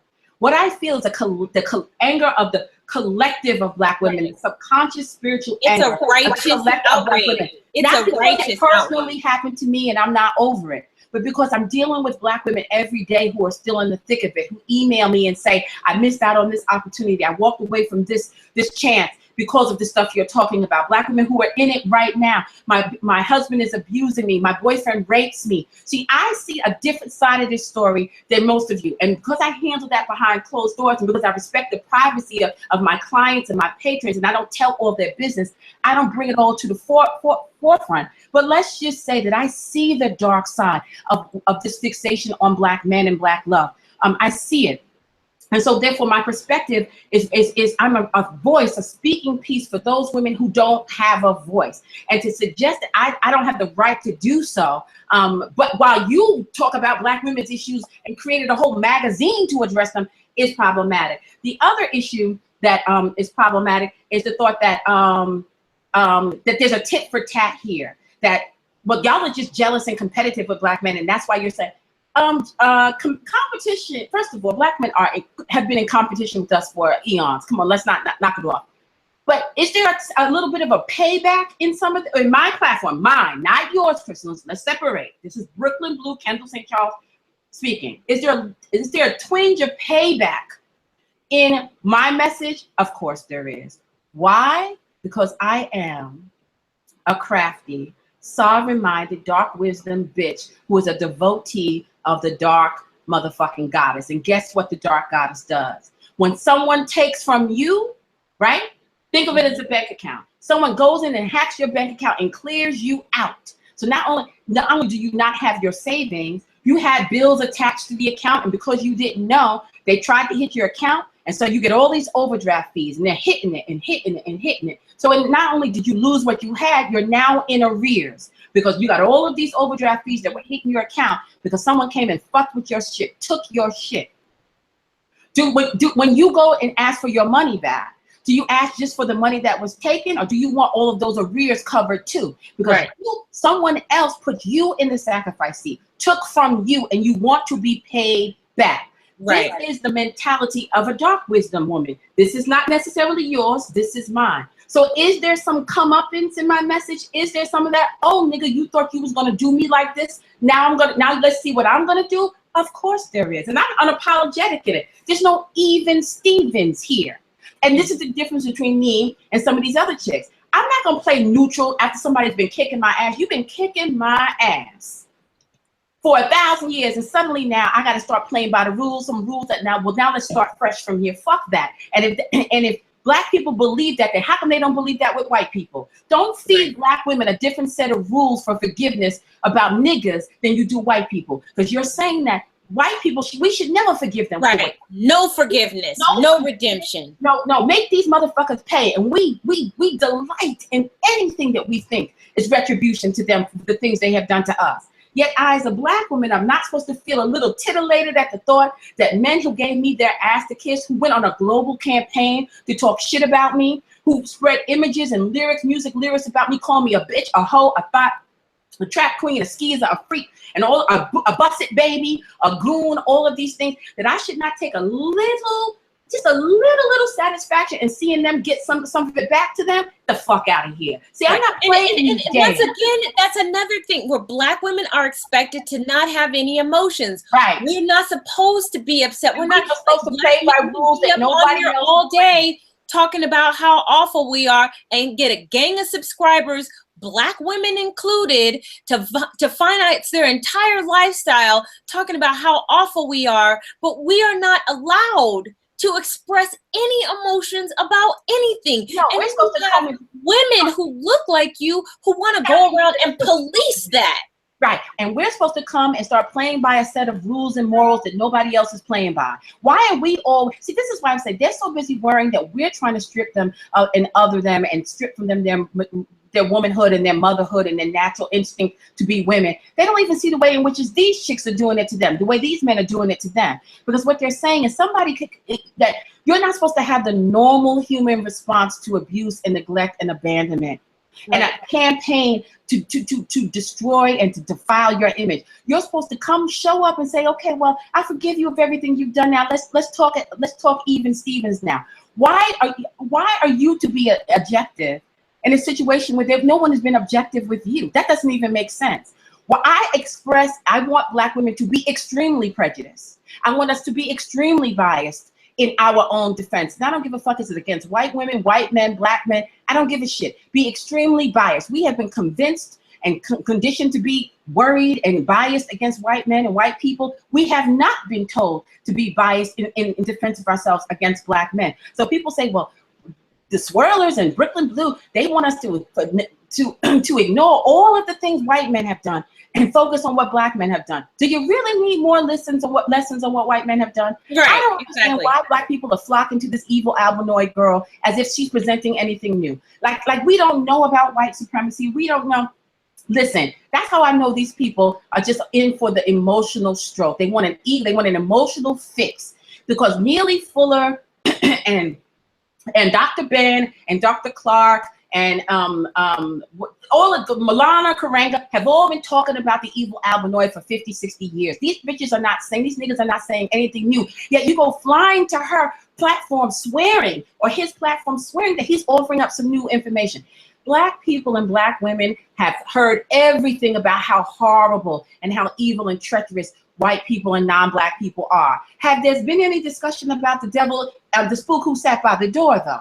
Has there been any discussion about that 3 times murder rate that we're getting? Has there been any discussion about the fact that we are 35% more likely to experience domestic violence in our own homes, in our communities? Has there been any discussion, aside from the occasional article that everyone ignores, about how 94% of Black women who are killed by people who they know? Is there any discussion about the rape stats? 60% of us experiencing rape or attempted rape. Is there any discussion about a 7% matricide rate during pregnancy and 11 times matricide rate during the first year of birth? So we've heard all of this stuff about the evil white man. What we have not heard, though, is what's going on inside the community. And so while we are being told that we are traitors to focus to escape that immediate danger and seek refuge in a larger world, which of course still presents issues, but to escape it, to save ourselves and our children, makes us traitors, when Black men have been seeking to escape that shit since the time of the Moors, since Egypt. Don't fucking tell me that there's something wrong with me because I'm choosing to save myself and my individual children, whether they're Black or not, and not in lieu of trying to stay in the hood, stay in the community, struggle for Black love, produce Black babies, and I'm going to raise by myself, and I'm going to be disrespected for doing so. Don't make me feel like something's wrong with me because I have a sense of self-preservation. Right. Self-preservation is the first fucking law of nature. The only motherfuckers on this planet who don't seem to get that is the Black woman. The Black man has gotten that picture a long time ago. And he will pick up stakes and go to wherever he feels he is wanted, desired, protected, needed, edified. The Black woman is the only one, because of our natural maternal instinct, which is perverted now and in hyperdrive because of all the things that have happened to our children and our people, is being used as a weapon against us to compel us to stay behind and try to save a race by ourselves. And then when we do so, like I said, there are no parades waiting for us. There are no collective cultural thanks. There's no elevation of our image. We're called bastard baby mamas. We're told that we are the ruination of the race. And so when I say to you, listen, I am a single mother of a Black male child, the dark-skinned, melanin heavy child that y'all are saying you're struggling with the idea of not having, of choosing the mixed race child over that archetype. I did it. And I'm telling you, and many women that I know that did it, not just me, and not all of them were from New York, and not all of them were single, not some of them were married, not all of them were had financial problems throughout the entire time. But I'm telling you that what is waiting for you in general, does that mean that every single Black woman and Black son and Black situation results in that? No. But the numbers are against you. This is a numbers game. Right. So when I tell you save yourself and worry about that other shit later, get out. And when you're positioned better, if you feel inclined to reach back and try to help those willing women who are ready to receive, because that's the other thing. You know, it's draining to try to save women who are kicking and screaming. You're trying to pull them out of the fire, and they kicking and screaming, trying to hold on so they can burn with it. You know, you got to be selective in who you try to help and who you try to save, because the masses of Black women are not going to be receptive to you, even if you stay in the community. They're going to continue to choose these guys who are no good for them. They're going to continue to think in these ways that are not going to lead to good outcomes. So once you get out and you are safe and your children are safe and you're not scratching to survive good times, you're not fucking trying to figure out how to make ends meet. You're not arguing back and forth with some nigga about child support or visitation. You're not trying to stave off the threats that are in your immediate street harassment and worrying about your children at night, or just living, struggling, trying to keep a middle-class life going with you, either by yourself or even with your man. When you're not in that mode, you are much better positioned. You have clarity of mind, you have health, you have resources, you have access to affect more change for those women that are ready, that those women are willing, that are ready for the help, because you will exhaust yourself trying to save the collective of Black women. You will exhaust yourself. Thank you for it. They won't thank you for it. And it brings me back to that scene. I've made reference to this many times, that scene in The Matrix, when Morpheus is explaining to Neo about the Matrix, and they're out on the street, and all of these people walking by in suits are going by, and then suddenly this blonde, sexy blonde in a red dress comes sauntering by, and of course, being a man, she's a beautiful woman. He's captivated, and he's now focusing on her and has forgotten about what's going on. He looks away, and when he looks back, that woman has turned into an agent. And what does Morpheus say?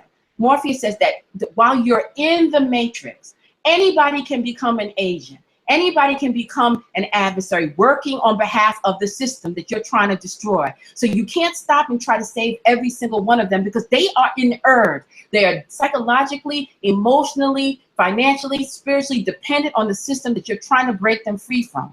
So you will exhaust yourself. You'll never get to the bigger prize trying to save every individual chick who can turn on you at every moment. Right. Your best bet, if you want to affect change, is to get out, position yourself, ensure your safety, and then reach back for those women who are ready and willing and worthy. Because yes, and instead of demonizing women who can help you, who are in a position, who have been in a position where they have the resources, they have the time, they have the perspective, you're demonizing them and isolating them when we can help you. We see you. We want to help you. Right. And listen, I have been more than willing. It is so unfortunate. My mentor told me, she warned me about this before I even started.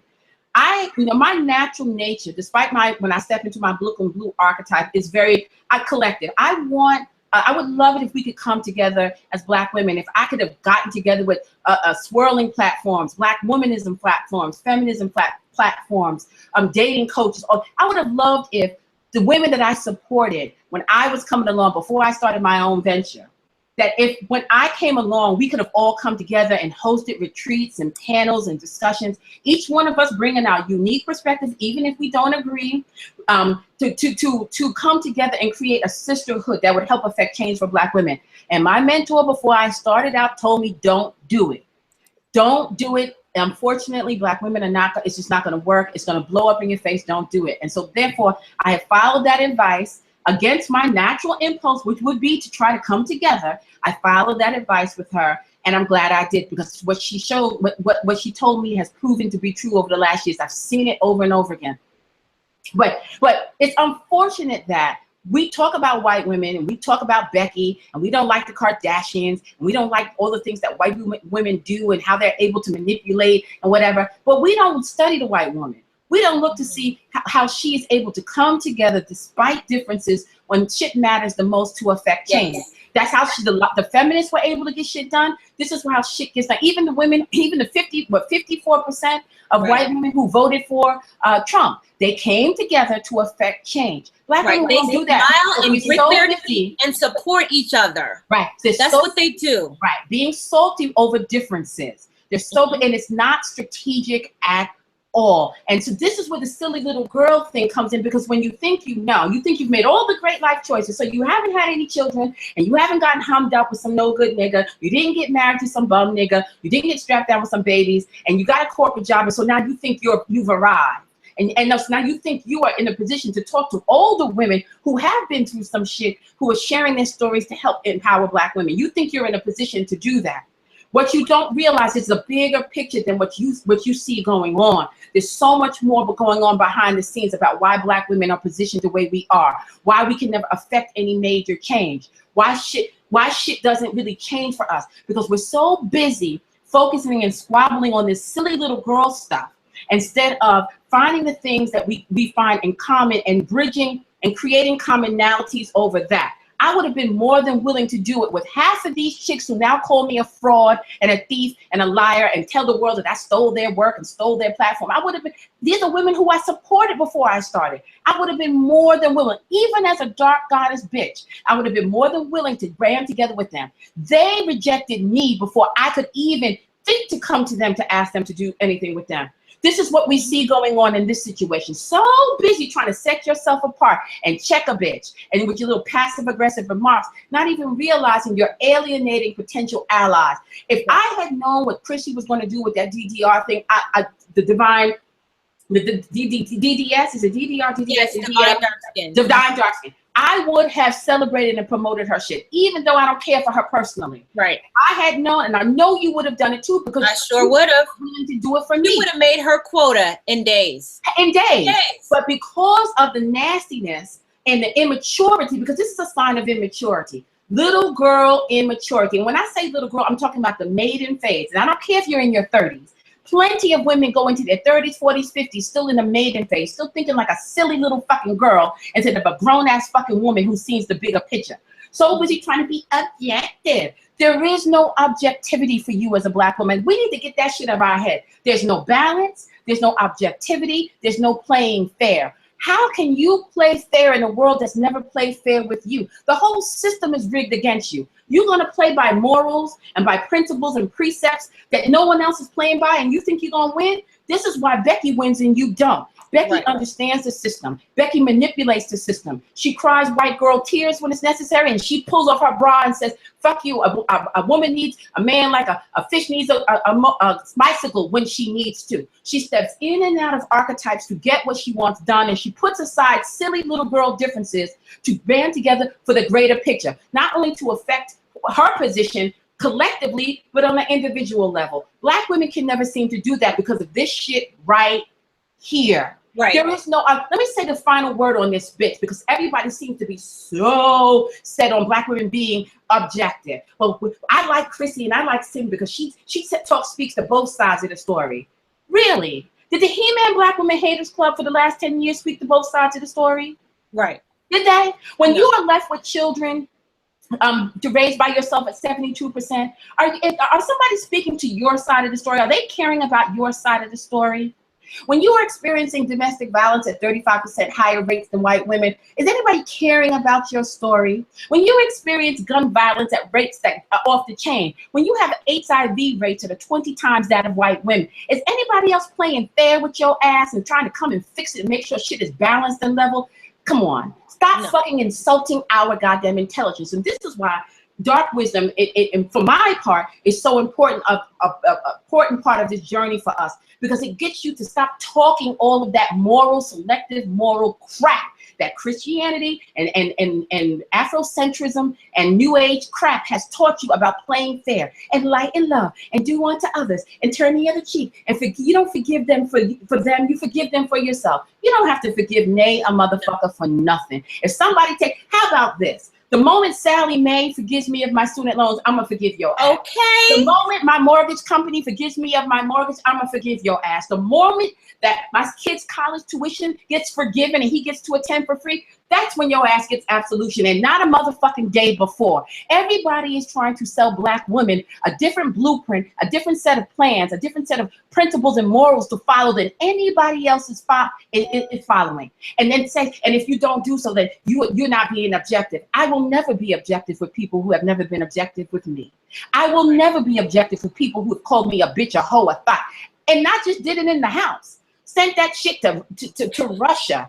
Globally. Sent that shit to Japan. So much so that black women, every time we step off a boat in a foreign country, they all think we prostitutes. Right. Don't They're asking us tell to me work. that I have to play fair with you. You're not playing fair with me when you tell me, well, I like that bitch. I think that bitch look better red, or dark-skinned black women can take a punch better, or dark-skinned black women got fucked up credit, or I would respect my preference for light-skinned women. How is that fit? Now I have to be okay with and play by rules that you're not playing by, and my unwillingness to do so makes me an agent, a sellout, a coon, a bedwench, and a white supremacist. Fuck you. You know how she said fuck us? Yeah. Fuck you, KsC. No, fuck you and everybody else who is suggesting that we need to be objective. I will never fucking be objective in a world that has done everything it can to usurp the power of the black woman, to put us at the bottom of the rung of every fucking society on this planet. We are the concubines, the scullery maids, the nannies, the free emotional labor, the secretaries. We are all, no matter where you go on this planet, whether it is India, whether it is Asia, whether it is Africa, Central, South, or North fucking America, wherever the darker skinned woman is, the archetype or representative of the black woman, she is the lowest of the low. Don't fucking tell me that she has to play nice with motherfuckers who want to pimp her out, breed her, work her like a mule, use her up, and then throw her out, and then scapegoat her for why their lives are not perfect. I'll be goddamn if I let a motherfucker convince me that I have to play nice. Are you crazy? So guess what, KsC? Since we went there, fuck you, fuck your handmaiden chicks, fuck the He-Man Black Women Haters Club, fuck playing nice, fuck being objective, fuck telling both sides of the story, fuck objectivity. I'm not trying to tell you either way. I don't condone this, but I don't condone that. Fuck all of that handmaiden bullshit. Those of you who are ready, listen, and then I'm going to shut up. Breukelen Bleu is so emotional. Oh, they just are so emotional. Oh, really? You think this is emotional? This is emotional? You think this is emotional? Let me tell you what's emotional. Emotional is when I'm sitting on the phone with a client who's telling me that she was raped by her brother for 10 years and has never told anybody, and I am the first person she's told. And people don't understand why she keeps choosing bad guys in relationships. Even she don't understand. And she's thinking maybe now it might have something to do with the sexual violation she endured under her brother, the same brother that she sees every weekend at dinner, and the same brother who her mother chooses over her. You want to know emotional? Let's talk about the emotions of the girl who contacted me and told me she just found out that her father raped her older sister and impregnated her. Her father that she loved so much has raped her older sister and impregnated her, and that's why the older sister ran away. Everybody thought there was something wrong with the older sister. Turns out there was something wrong with daddy. You want to hear about emotional? Let's talk about the black woman who spent 8 years in jail. One of my clients, one of my supporters, on a 25 to life bid for a murder she didn't commit that her husband did and set her up for. Okay, so when you talk about Breukelen Bleu and those old bitter bitches are emotional, yeah, it's easy to not get so emotional when you're just talking about colorism. When I'm talking to women while you're who have telling been everybody how violated, fabulous your life is. One of my clients, I don't know if it was her husband or her baby daddy, used to chain her to the goddamn radiator and make her sit for 2 and 3 days at a time in her own shit and her own pee while he starved her to death. Okay? So when you hear me be emotional, it's not because that shit has happened to me. Right. I had a father. My father was a New York City undercover transit cop who would have put a fucking bullet in any one of these niggas' heads if they came and looked at me even twice. Don't tell me that I'm saying the things I'm saying because I've been so scorned and abused and I'm just some ran through baby mama and that's why I hate black men. I am speaking to the collective and individual experiences and pain of black women worldwide. I got black women in Africa who have experienced colorism because their African father, dark-skinned black father, married a lighter-skinned Arab-looking black woman, and she didn't come out looking like the woman, and so now the father treated her like shit all her life. Don't fucking tell me that I'm being some goddamn emotional, out-of-control, old, crazy woman because I speak so passionately. I'm speaking to the issues that you bitches would never come to the forefront and talk about because you're so busy talking about black love and black babies. Who is going to protect all those black babies from them black babies that they keep saying they want to have? They just can't possibly have no mixed race daughter who's going to be privileged over them. Well, guess what? Boo-boo. Those black daughters, those fully black, melanin, wide-nosed, kinky-haired babies that you love so much that you think that Breukelen Bleu and Crystalline are crazy women, they stand a 60% chance. 60% of those babies that you are going to have, your future female children, are going to experience rape or attempted rape in the black community. So while you're sitting here talking about black love and what's wrong with wanting black love, nothing's wrong with black love. Want it. You better be prepared. Right. So Kendall, in the chat room, there's a Stacey Yard true story. I was raped by my daughter's father and conceived her at the time and was molested for years. My cousin, years by my cousin, I was 10 and people knew. Where was my protection and the fake ass morality? This is the stories that we get all the time. All the time. And you know what else stories I get? I get stories like, because of you, I took a chance and now I'm happily married. I can't even tell you how many stories I've gotten like that. See, Kendall takes a lot of the darkness. So she's processing all of the energy that she gets in the pain. But you know what? It's the light and the dark. She sees all of it. But you know what? I have a chance to be, you want to talk about emotional? You know what? When somebody writes me and says that it's because of you that I gave this man a chance, and I'm married now and I'm happy, and before I met you, I was afraid, thank you. Or because I heard your message about no wedding, no womb, my boyfriend was trying to get me to have a baby, but because of you, I did it. Okay, so you're right. And see, I get them too now. Don't get me wrong. Just because I am focused on the shadow side, don't think I don't get them. I have a folder with testimonials from Black women that are in the hundreds. I'm just going to go through just a few of them so you can see what this level of work does.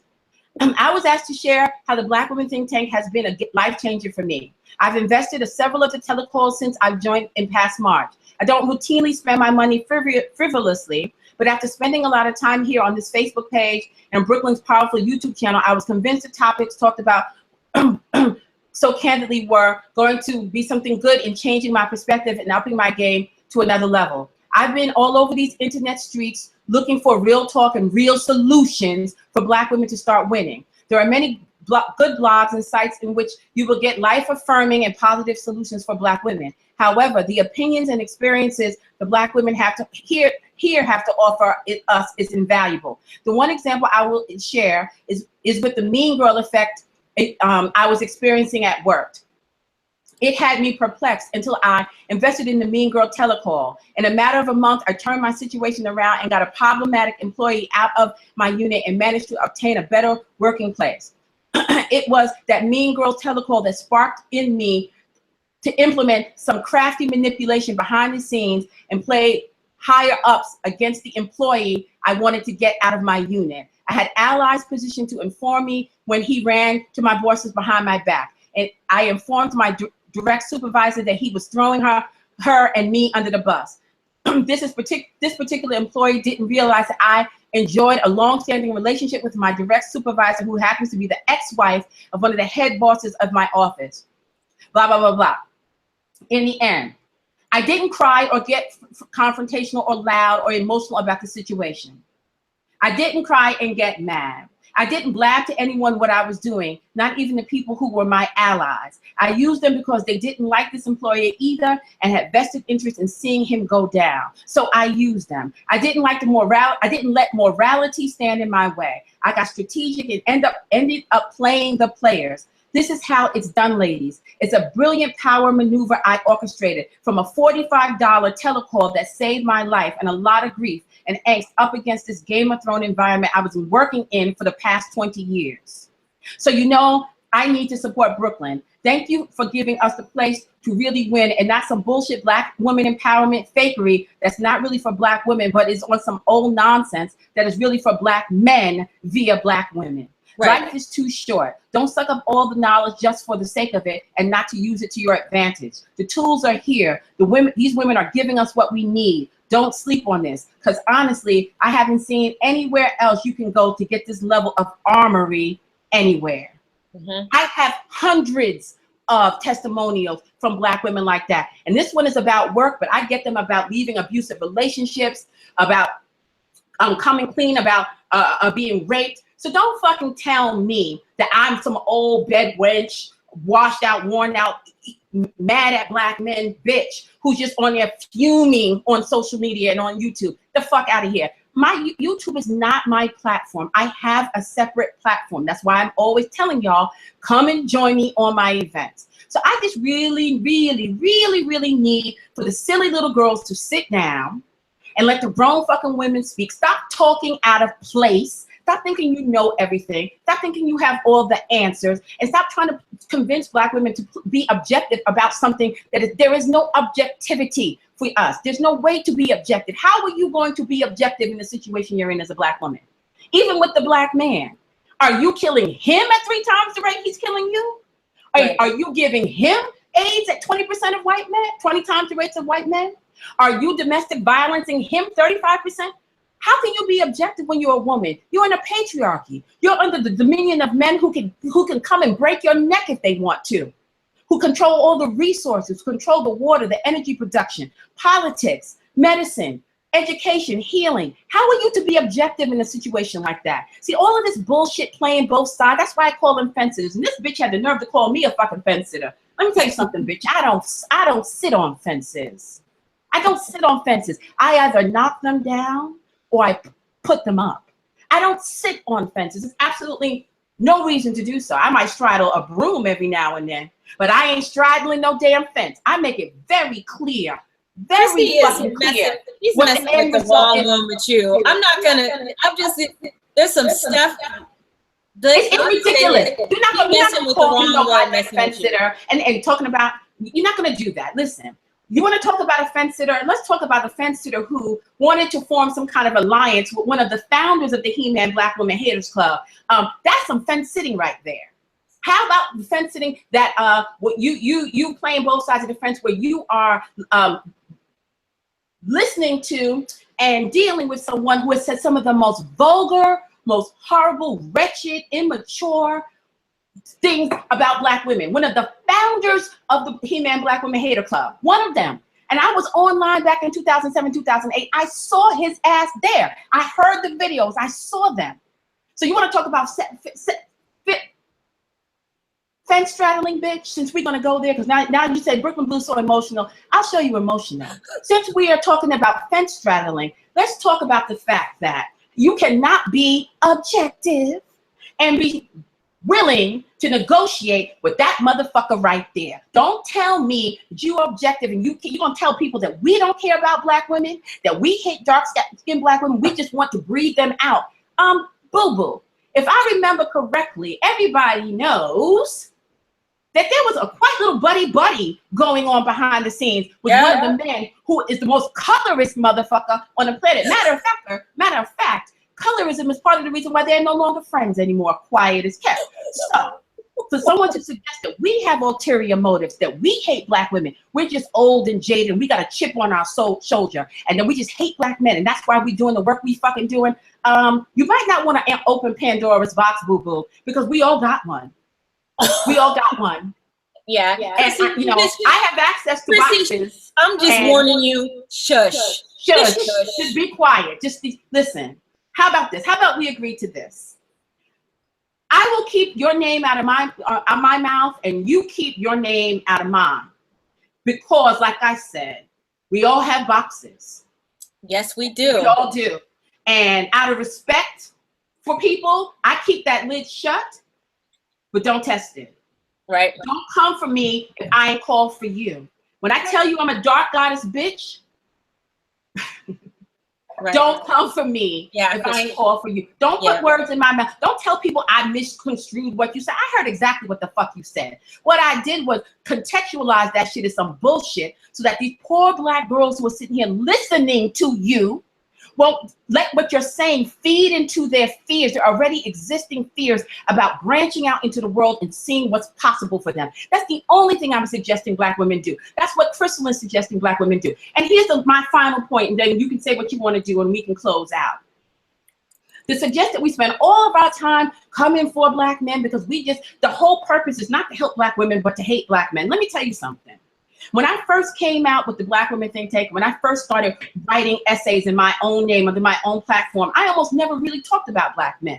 I spoke directly to Black women. I talked about nastiness in the BWE, because there was some of that. Sisterhood Ain't Sisterly was one of my posts. I talked about us being jealous of each other. I talked about us being treacherous of each other. I asked us to dig deep about the ways we have internalized self-loathing, internalized colorism, internalized texturism. And on my old Breukelen Blue page, for months at a time, all of my essays were directly towards Black women. Let me tell you what I found.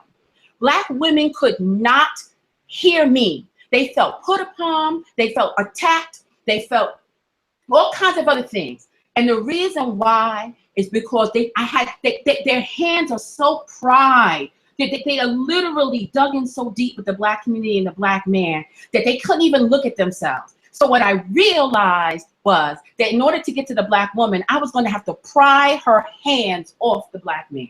I was going to have to get to her to a point where she can feel separate enough from him to look at herself, to give herself some distance, to give herself some perspective. She can't do that if she's in the muck, if she's rolling around with him trying to figure out how to make it work. She needs perspective. She needs distance. And so that's when I started to talk more and more about the issues that Black women face with Black men. Not because I want to focus on them niggas. I don't give a shit about them. I don't give a shit about them. I deal with them because Black women deal with them. And Black women have a very difficult time accepting any message that is not centered around them. So I had to start to put some emotional and psychological space between the Black woman and the Black man to get her to see herself as a separate entity so she can start looking at her own her own shit. Everything is a we thing for her. Everything is, well, what about my son? Well, what about my brother? Well, what about my daddy? I had to start telling her, listen, you need to focus on yourself. But what about them? Well, let me tell you who they really are. Maybe if you knew who they really are and what they've really done, then that would give you permission to start looking at yourself as something separate. And that is when I started talking about Black men. I don't give a shit about, but listen, it would really, really, really, really satisfy me a lot if I didn't ever have to speak on those niggas ever again. Right. But I have to undo this fixation. It is a spell. It is a spell that Black women are under, that they can't see themselves separate. They don't think of themselves as individuals. Everything is about Black people. Everything is about the Black man. And so they won't address any of their own issues. They won't look at their own pains. They won't address what's going on with them because they're so concerned about us and we. And then, of course, the them is the white man. So I have to say to them, listen, it's not what you're thinking. This is the numbers. These are the stats. These are what these men have been doing to you. So maybe if you see that, then you'll give yourself permission to take a breather, to say, you know what? Wow, I didn't know all of that was going on. I mean, I knew it, but I guess when I see it like this, when I see the numbers, yeah, you're right. Maybe I do need to take a minute and think about myself and stop worrying about him. Maybe I need to stop protesting and rallying about him and start thinking about what's going on with me and girls like me. That's what I had to do. Not because I hate the Black man, I have nothing better to do than sit around and talk about niggas all day. It's because that's what y'all required of me. Because y'all are the one that are fixated on them, not me. That's right. Not me. Black women are fixated on them. And the only way you can talk to a Black woman is to go through the Black man. Like I said, sisters through the sun. Sisters through the struggle. Black women don't want to hear nothing you say unless you address that Black man first. And I realized in order for me to be effective at any level in this work, I was going to have to address the Black male just to get the Black woman primed to be receptive to what I was going to say next, which is about Black women. And anybody who has taken my events, and here's the thing, everybody who has so much to say about me and critique me, these bitches have never been in any of my events. Anybody who has ever taken my events behind closed doors will tell you it is a whole different animal behind closed doors. And speaking of events, Kendall, we need to go ahead and I'm in Black women's asses. I am holding us to the fire. I'm telling them, you know what? In this area, they are correct. We need to look at what they're saying here. They might be right here. We need to self-reflect. We need to self-analyze. But I can't get Black women to do that until I clear the pathway of their niggerdom, of their niggatry, of their fixation on the Black male. So that is why I talk about Black men. Not because I have nothing better to do with my life, not because I haven't personally divested from the collective of them. It is because it is what I need to do this work. So if you have a problem with Breukelen Bleu or Kendall St. Charles or Crystal and Karazin, Beyond Black and White, Isadora Storm, Simone 56, Miss Archduchess, or any of us talking about Black males, blame your sister for that. Because the only reason why we have to talk about the Black male is because of the Black woman. And on that note, let's talk about our surprise. Go ahead, Crystalline. I just want to make sure there's no feedback. Is it? I don't hear anything. It is. There's a little feedback, so I'm just going to put me on mute. Okay, guys. So here's the treat. After all of that, if you weren't treated already, I'm sure you guys are all very fat off of all of this information. You're about to get overflowed with the knowledge because finally, I have to thank Chrissy. Finally, it has motivated us to do what we said we were going to do. We are doing a joint clinic, a joint telecall. Yes, you heard it.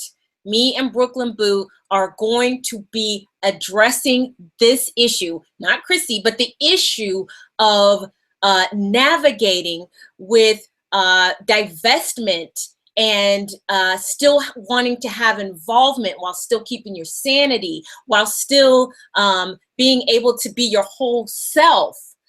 We have interviews with women who are living that life. We have real strategies. Before we got on this call, if you think there's a lot of information that has been unpacked here, before we got on this call, we were strategizing for this telecall.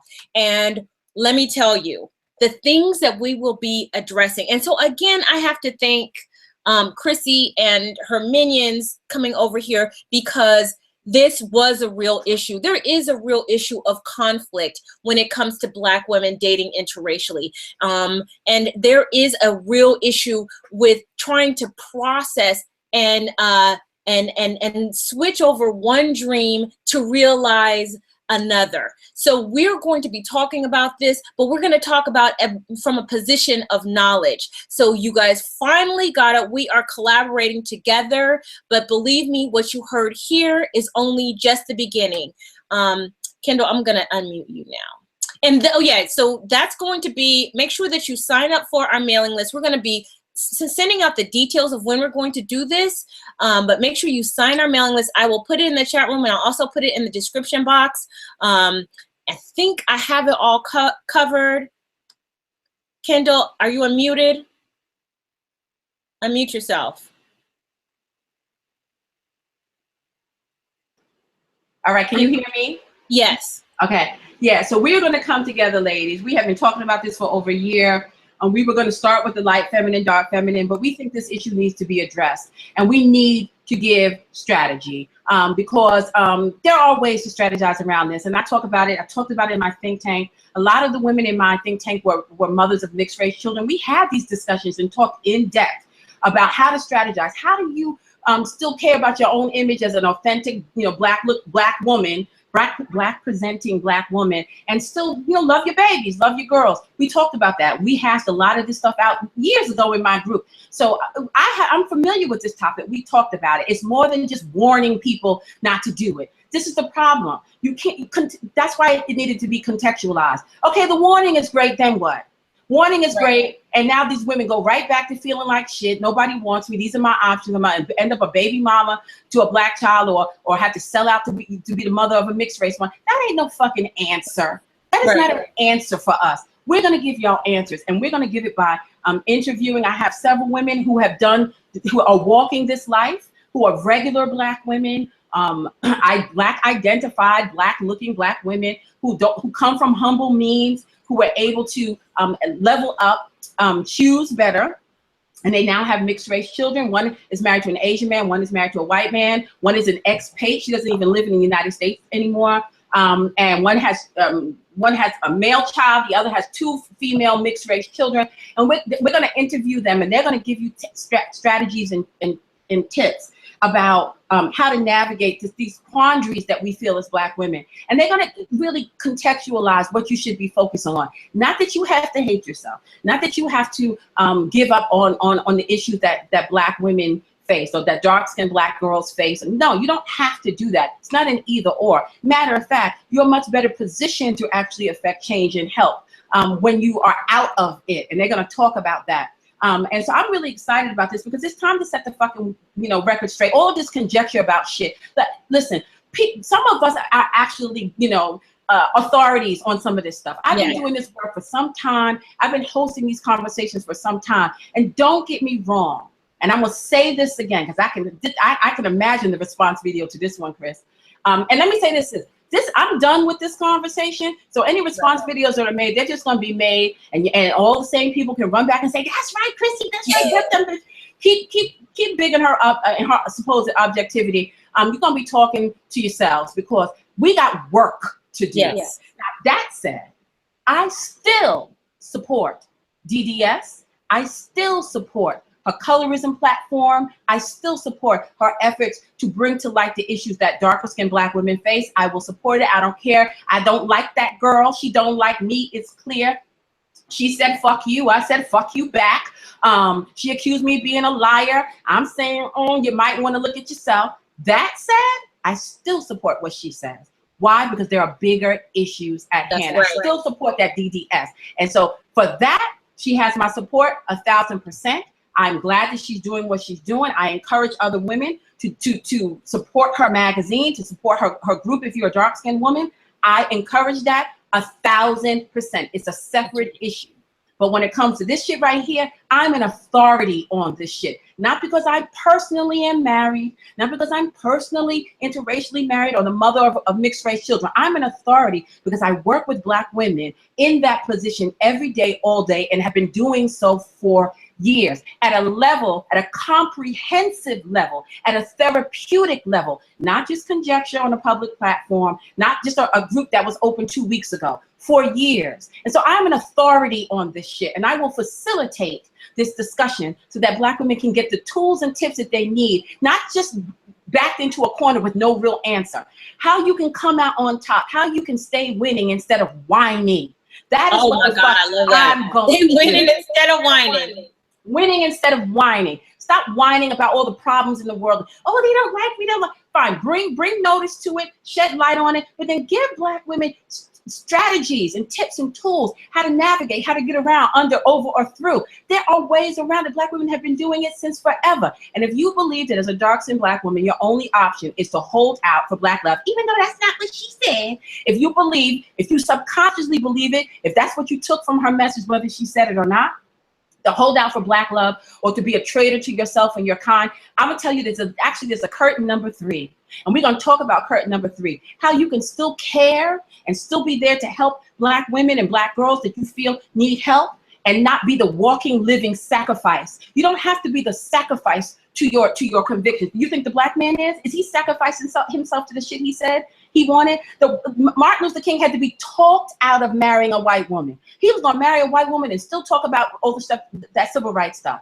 They're not willing to be walking sacrifices to their beliefs. You don't have to either. You can be the living, breathing embodiment of leveling up and living well and still reach back and help those Black women who are worthy and are willing. So don't let them believe that it's an either or context. You are the first fucking woman on this planet. There is no either or for you. You are the first cause. You have the final fucking say. And on that note, that is my final say. Lovely Crystalline. That's it. I said it all. You sure did. Girl, we are in for a treat. I'm gonna mute you. Okay, so you guys, this telecall is happening very soon. We're talking within days, and I'm gonna be doing the telecall. This is so important. I'm doing the telecall while I'm in Toronto. We have some life-changing information. I'm not even underestimating what I'm saying. It is life-changing because we understand what the concerns are. And I guess, again, we need to thank certain people for bringing this to the fore. But we are extending it beyond just being petty on the internet and doing the whole high school, schoolyard, bullying back and forth, and the pettiness and the cliquishness. We actually want you to win. And again, I back up Breukelen Bleu, that I certainly do support her divine dark skin. And it is, again, unfortunate that you marginalized a group of women, because we are legion. Me and my crew, if I would have, if you would have reached out to me in solidarity on this issue, because it's obvious I have empathy for that. Obviously, I would have helped you, but this is not winning. Like Kendall said, this is not winning. Siding with people who have contempt for you, who have turned on you, who have been horrible to you. I've seen it. And siding with them and being petty and using your little, passive aggressive snipes that you've been doing for a year, which I've ignored, but I know about, because you still want those Scooby Snacks, sister. I could have helped you, and you would have, again, made your quota within days. And not even just that, it would have been ongoing support. So you're alienating the people who have the resources and the time to help you. So how is that a win? I'm glad that you're so set up and happy, and that we are all beneath you. But I would just, when it comes to Kendall, I would. And yeah, we just gonna end it there. All right, guys. This has been great. I'm so glad. Thank you, everyone who joined us impromptu.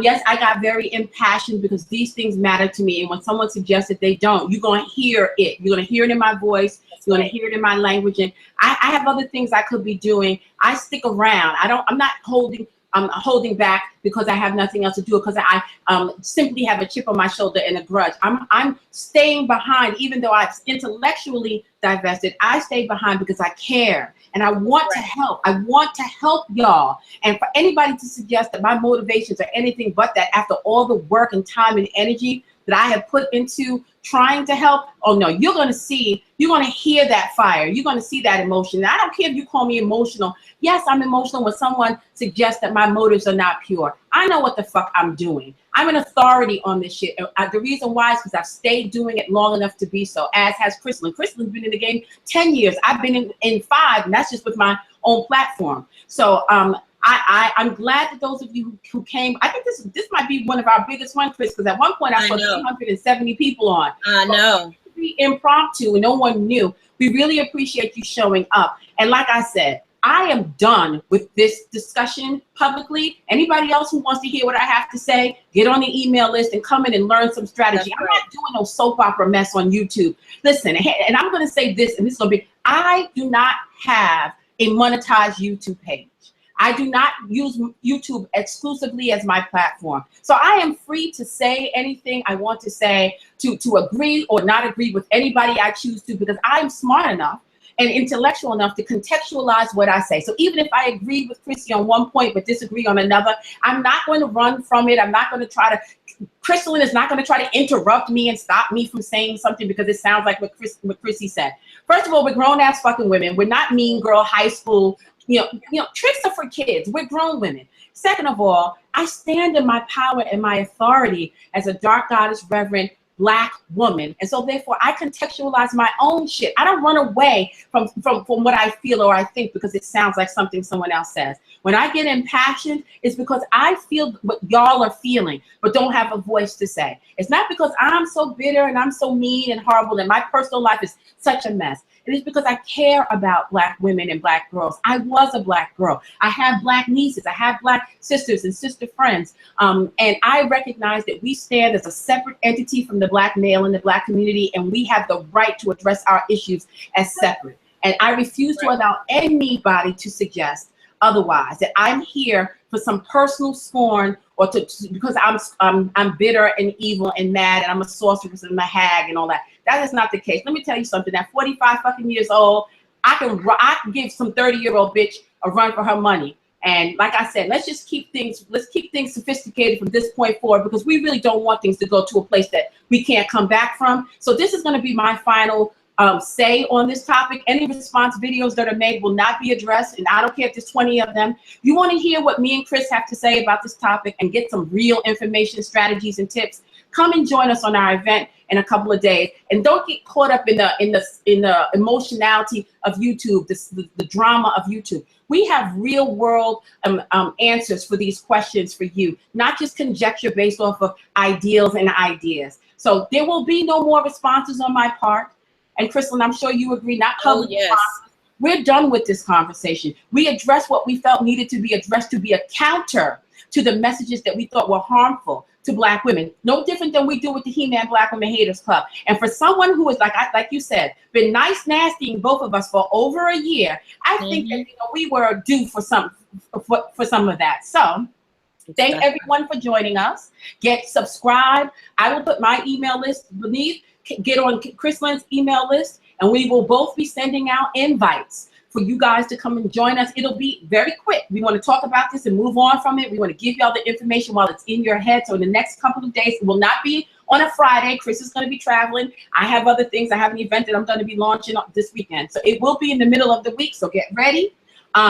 We're going to go in and we're going to give you information you can use so that you don't have to just be sitting in fear mode. You can actually apply what we're talking about, hear it from other women who have done it and been successful, and realize you don't have to choose between your love of yourself and your skin and your Blackness and the future for your children and your life. You can have both. And anybody who tells you you can't is a goddamn liar. So that is it. Thank you for joining me. Thank you, Chris. I think this was very good. Absolutely. I can imagine all of the fuss that's going to be made and the response videos from you know, KsC and the other He-Man Black women haters, I don't give a shit. I don't give a shit what you have to say about me, how mad I was, emotional I was, the things I said. Oh, you said this, you said that. Yeah, well, guess what? It is what it is. We grown women, sometimes we gonna say harsh things. I don't have a problem with that. Neither should she. Since she told everybody, fuck us, well, then she got some of that back. It is what it is. That's right. But this is not about an ongoing tit for tat. This is about helping Black women stand in our power. I agree that it is not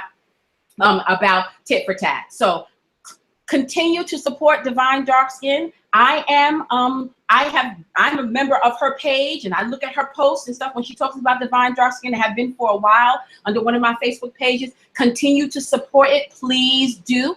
Those of you who are dark skinned women who feel like you want a safe space to talk about issues unique to your experiences, please support her private group for dark skinned women. Black men and lighter skinned women, y'all need to step back and sit it out and let the darker skinned sisters have their say. I would love to be involved in something like that, but I don't qualify. I'm sure I'm too light, and that's okay. Everything ain't for everybody. I will always suggest that y'all support that venture. Everything else, it is what it is. Kendall, I gotta just say, what you did right there is something that I think that KsC and her minions will have to grow into. The fact that, again, you could see the bigger picture, that you could be generous, because that's generous. The fact that there are 324 people right now listening, at one point it was close to 400, still supporting this work. This is an example, and let me just get on my soapbox for a second. This is an example of what we should be doing. Using our collective platforms to further what we're doing, and to further the reputation, the empowerment of Black girls and women, despite the petty differences. Because you know who wants us losing? You know who's enjoying this little squabble the most? He-Man Black women haters. The men that you're still trying to supplicate to. They love this because you're doing their work for them. Instead of us coming together, instead of saying, here, we're going to do this even bigger. Once again, you fell into the trap that they keep setting for you. You keep policing Black women on their behalf. And here's the thing. You're losing. You're losing by doing that, because look at what bigly things we could do together. And Kendall, you really went out because you said, fuck you, but I also support this one thing. That's how it should be. And again, that's how white women do it. That's why their organizations are so powerful, because they don't allow petty differences to get in the way of the bigger issue. And it's unfortunate that KsC and her group have done that, that they have fallen in line in demonizing swirlers, demonizing people who have the resources to help them and the desire to help them. Because while we are swirlers, we are also still Black. While we are swirlers, we are also still concerned with the community. While we are swirlers, we still care about Black women. While we are swirlers, we still want you to live your best life. So, while you are piling on to demonize a group of women who could have helped you, understand that you are not above anything. Nope. You are just doing what they want you to do in the first place. And you have failed. And I just want to add one more thing, Chris, before we go. And I'm going to have a separate talk about this. Quality versus quantity. People were saying that we're so jealous of her because she said it, that we're mad because she's gaining traction and we haven't progressed. Let me tell you something. You have a really big platform. We've talked about those numbers, and that's great. And you're right. That level of exposure could have pushed DDS into a whole other realm. My platform is not as big. I have 3,800 YouTube subscribers. I don't even know, 1,500 Facebook subscribers. Do not be glamored by that. Do not assume that because you don't see my face out there, I got 1 million subscribers, that I don't quantify what my value is in glamour terms and illusion terms, that means that what I'm doing has no value, and it means that I'm not successful at it. That is once again, a young woman's trick bag, to believe that because I only have 3,000 YouTube subscribers, that means that I am not successful, that I'm not what I do is not profitable, that people don't patronize me. It is not. And we are so easily glamored as Black women to believe that those things are the things that matter most. Well, we can't see her. Well, she only has 3,000 subscribers. Well, her Facebook page only has 1,000 people on it, and don't even realize a lot of the people who patronize me don't sit on YouTube and Facebook all day. These are women who have resources, okay? Very generous women. I deal with women who are on a different level, who have worked their way up. Some women who come from money, some women who have worked themselves into money. Very, very successful women. And they don't necessarily make their presence with me known on social media, but they deal with me behind closed doors, or they deal with just in the events. And do not assume that because you don't see high numbers on my Facebook page or my YouTube page, that's some sign indicative that I haven't gained traction. That's why I haven't progressed. I'm not going to give you all the details about my financials in my life because it's none of your fucking business. But that's right. Any person who believes and is glamored by what they see on social media and thinks and believes that a number you see on a YouTube subscriber number is indicative of what a person is incapable of or what a person is doing financially, I'm going to need you to have 5,327.7 seats. And once again, it is indicative of why silly little girls need to sit down, shut up, and let the grown woman speak. It's glamour. You don't know what the machinations are of a business. I've been running a business. I'm an entrepreneur. You don't know what goes on outside of what I do on social media and Facebook. You don't know. So to assume that we're just jaded because you're getting a lot of subscribers on YouTube and our numbers haven't grown that much in the last year or so, please, that is some silly, ladies, think bigger than this. Don't be a small thinker. Don't be glamored by illusions that Black people like to use to measure. That's hood rich shit. That's the McMansion shit. I'm a floss. I got a car with rims. I wear red bottoms and I got gold teeth and lots of gold chains and I'm broke as fuck. No, I don't have to floss for nay a bitch. I don't have to worry about my YouTube subscribers because my income and my business is not based on YouTube. Sorry to tell you. And so therefore, once again, I want to encourage those of you who are listening, don't get caught up in the machinations of immature women who think they know everything and don't, who are not under the tutelage of wiser, older people or people who guide them in ways and teach them wisdom that the average Black person, the average Black woman is not privy to. I know things that the average Black woman would turn her hair white. So to suggest that I am on your level, you are not on my level, boo-boo. You're not. Just listen.